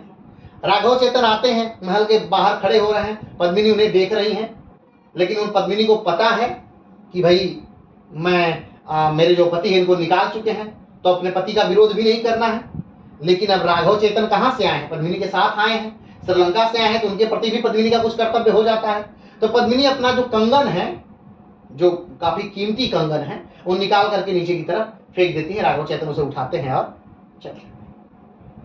अब राघव चेतन कहाँ जाते हैं, राघव चेतन जाते हैं अलाउद्दीन खिलजी के पास। किसके पास जाते हैं, अलाउद्दीन खिलजी के पास। और फिर से राघव चेतन जाके अलाउद्दीन खिलजी के पास रानी पद्मिनी की धुआंधार बड़ाई करना शुरू कर देते हैं कि किस प्रकार से वो है, क्या है, कितनी खूबसूरत है। अब अलाउद्दीन खिलजी प्रस्ताव भेजते हैं किसके पास, रतन सिंह के पास, कि भाई हम क्या करना चाहते हैं, हम आपकी पत्नी से को देखना चाहते हैं। रतन सिंह कहते हैं नहीं, हम नहीं दिखाएंगे, हम पत्नी को आपके नहीं दिखाएंगे। अब खिलजी क्या करता है कि आकर के चित्तौड़ के सामने अपना डेरा जमा देता है बहुत समय तक जब डेरा जमा रहता है तो पद्मिनी कहती है बस वो देखने के लिए तो कह रहा है, शीशे में दिखा दीजिए, पानी में दिखा दीजिए, कहीं दिखा दीजिए उसे। तो बात तय होती है कि ठीक है, उसको दिखाया जाएगा, लेकिन कहाँ दिखाया जाएगा? शीशे में दिखाया जाएगा। अलाउद्दीन खिलजी महल के अंदर आता है, शीशे में देखता है, देख करके जाता है, और फाइनली जब वो जाने लगता है तो इनको क्या करता है? बंदी बना देता है। किसको? रतन सिंह को, जो उसको बाहर तक छोड़ने आए थे, उनको बंदी बना करके लेकर के चला जाता है। क्या? दिल्ली। अब जब दिल्ली जाता है तो वो कहता है कि मुझे चाहिए, कौन चाहिए? मुझे पद्मिनी चाहिए, नहीं तो मैं रतन सिंह को क्या कर दूंगा? मार दूंगा। रतन सिंह के ही खानदान से दो योद्धा हैं जो चाचा भतीजा हैं। नाम उनका क्या है? गोरा और बादल। क्या नाम है? गोरा और बादल नाम है। तो अब रतन सिंह किसकी कैद में है? अलाउद्दीन खिलजी के कैद में है। गोरा बादल जो हैं ये यहां से सेनाएं लेके जाते हैं। कितनी डोलियां सजती हैं? 700 डोलियां सजती हैं। कितनी डोलियां सजती हैं? 700 डोलियां सजती हैं। हर डोली में को 2 कोहार लेके जा रहे हैं और 2 उसमें क्या हुए हैं? बैठे हुए हैं। ठीक है। और तो पद्मिनी एक संदेशा भेजती हैं। किसको संदेश? और सारे लोग किसमें? साड़ियां पहन के सारे लोग 700 डोलियां सज रही हैं। क्यों? अलाउद्दीन खिलजी ने कहा कि पद्मिनी को भेजिए, रतन सिंह को ले जाइए। पद्मिनी कहती है ठीक है। गोरा बादल का साथ लेती है पद्मिनी और सारे लोगों को साड़ियां पहनाती है, सारे योद्धाओं को साड़ियां पहनाती है और डोलियों में भर करके बैठा देती है और कहती है कि अलाउद्दीन के पास की सूचना भिजवाती है। कहती ठीक है, मुझे पाना है तो 2 चीज चाहिए। क्या क्या? तो एक तो राघव चेतन का क्या चाहिए? मुझे सर चाहिए, और दूसरा मैं अपनी 700 दासियों के साथ ही आऊंगी। अलाउद्दीन कहता है ठीक है, आ जाओ। राघव चेतन का सर भेज दिया जाता है। देख लेती है पद्मिनी, पहला काम अपना दुश्मन को निपटा दिया। ये अपनी डोलियों को लेकर जाती हैं और वहां पर क्या होता है? युद्ध होता है। युद्ध होता है। जो पद्मिनी है वो छुड़ा करके किसको? रतन सिंह को लेकर के किसी तरह आ जाती हैं, भाग कर आ जाती हैं वापस। और जो अलाउद्दीन खिलजी है वो कहीं न कहीं उसी युद्ध में क्या हो जा रहा है? वहां पर जो लोग लड़ रहे हैं उन्हीं में व्यस्त हो जा रहा है। गोरा बादल बहुत लड़ते हैं। कहा जाता है कि इनके सर कट जाते हैं, लेकिन इनका धड़ क्या करता है? लड़ता रहता है, लड़ता रहता है, लड़ता रहता है। और तब तक लड़ता है जब तक कि ये दोनों लोग सही सलामत, रतन सिंह और पद्मिनी सही सलामत वापस चित्तौड़ नहीं आ जाते। जब ये चित्तौड़ आ जाते हैं तो कुंभलगढ़ के एक राजा हैं जिनका नाम देवपाल है। ठीक है। उनसे युद्ध होने लगता है। किसका? रतन सिंह का युद्ध होने लगता है कुंभलगढ़ के राजा से। और कुंभलगढ़ के राजा के साथ लड़ते हुए रतन सिंह मार दिए जाते हैं।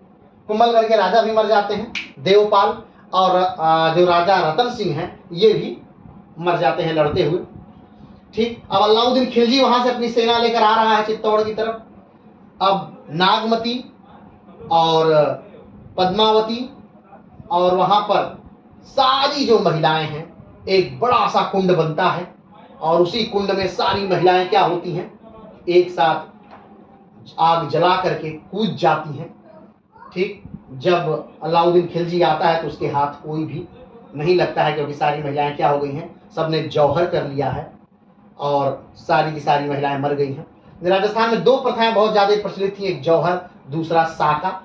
जौहर जब महिलाएं ये जान लेती थी कि पति आखिरी युद्ध में गया है, जब पति अपने आखिरी युद्ध में जाता था केसरिया बांध करके बस मरने के लिए, तो उसे साका कहते थे।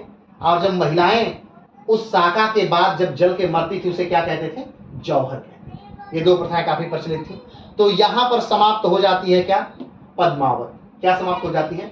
पद्मावत। ये कहानी है पद्मावत की। पद्मावत की अगर ऐतिहासिकता पर बात करें कि क्या पद्मावत कितनी सही है या गलत, तो ऐसा कोई उल्लेख नहीं मिलता है कि कभी भी सिंहल देश में कोई भी गंधर्व सेन का व्यक्ति रहता था या पद्मिनी नाम की कोई लड़की रहती थी, या कभी भी वहां हिंदू शासन रहा उस शासनकाल में। यहाँ अलाउद्दीन खिलजी नामक शासक रहा। जो ये समय लिखा गया है, मतलब ये जो काल लिखा गया लगभग 237 साल बाद क्या किया गया? लिखा गया। पद्मावत जो लिखा गया और 237 साल बाद लिखा गया एक ग्रंथ है। अलाउद्दीन खिलजी के मरने के 237 साल बाद लिखा गया ग्रंथ है। तो बाकी ऐतिहासिकता तो इसमें नहीं मिलते। अब ये थे आज के कौन, मलिक मोहम्मद जायसी, जिनके बारे में आज हमने क्या किया, बहुत विस्तार से पढ़ा जाना, और उनकी रचनाओं के बारे में, चाहे वो पद्मावत हो, चाहे वो अखरावट हो, आखिरी कलाम हो, चित्ररेखा हो, कहरनामा हो। तो आज के लिए इतना ही, फिर मिलते हैं एक नए वीडियो के साथ, तब तक के लिए नमस्कार, धन्यवाद, जय हिंद।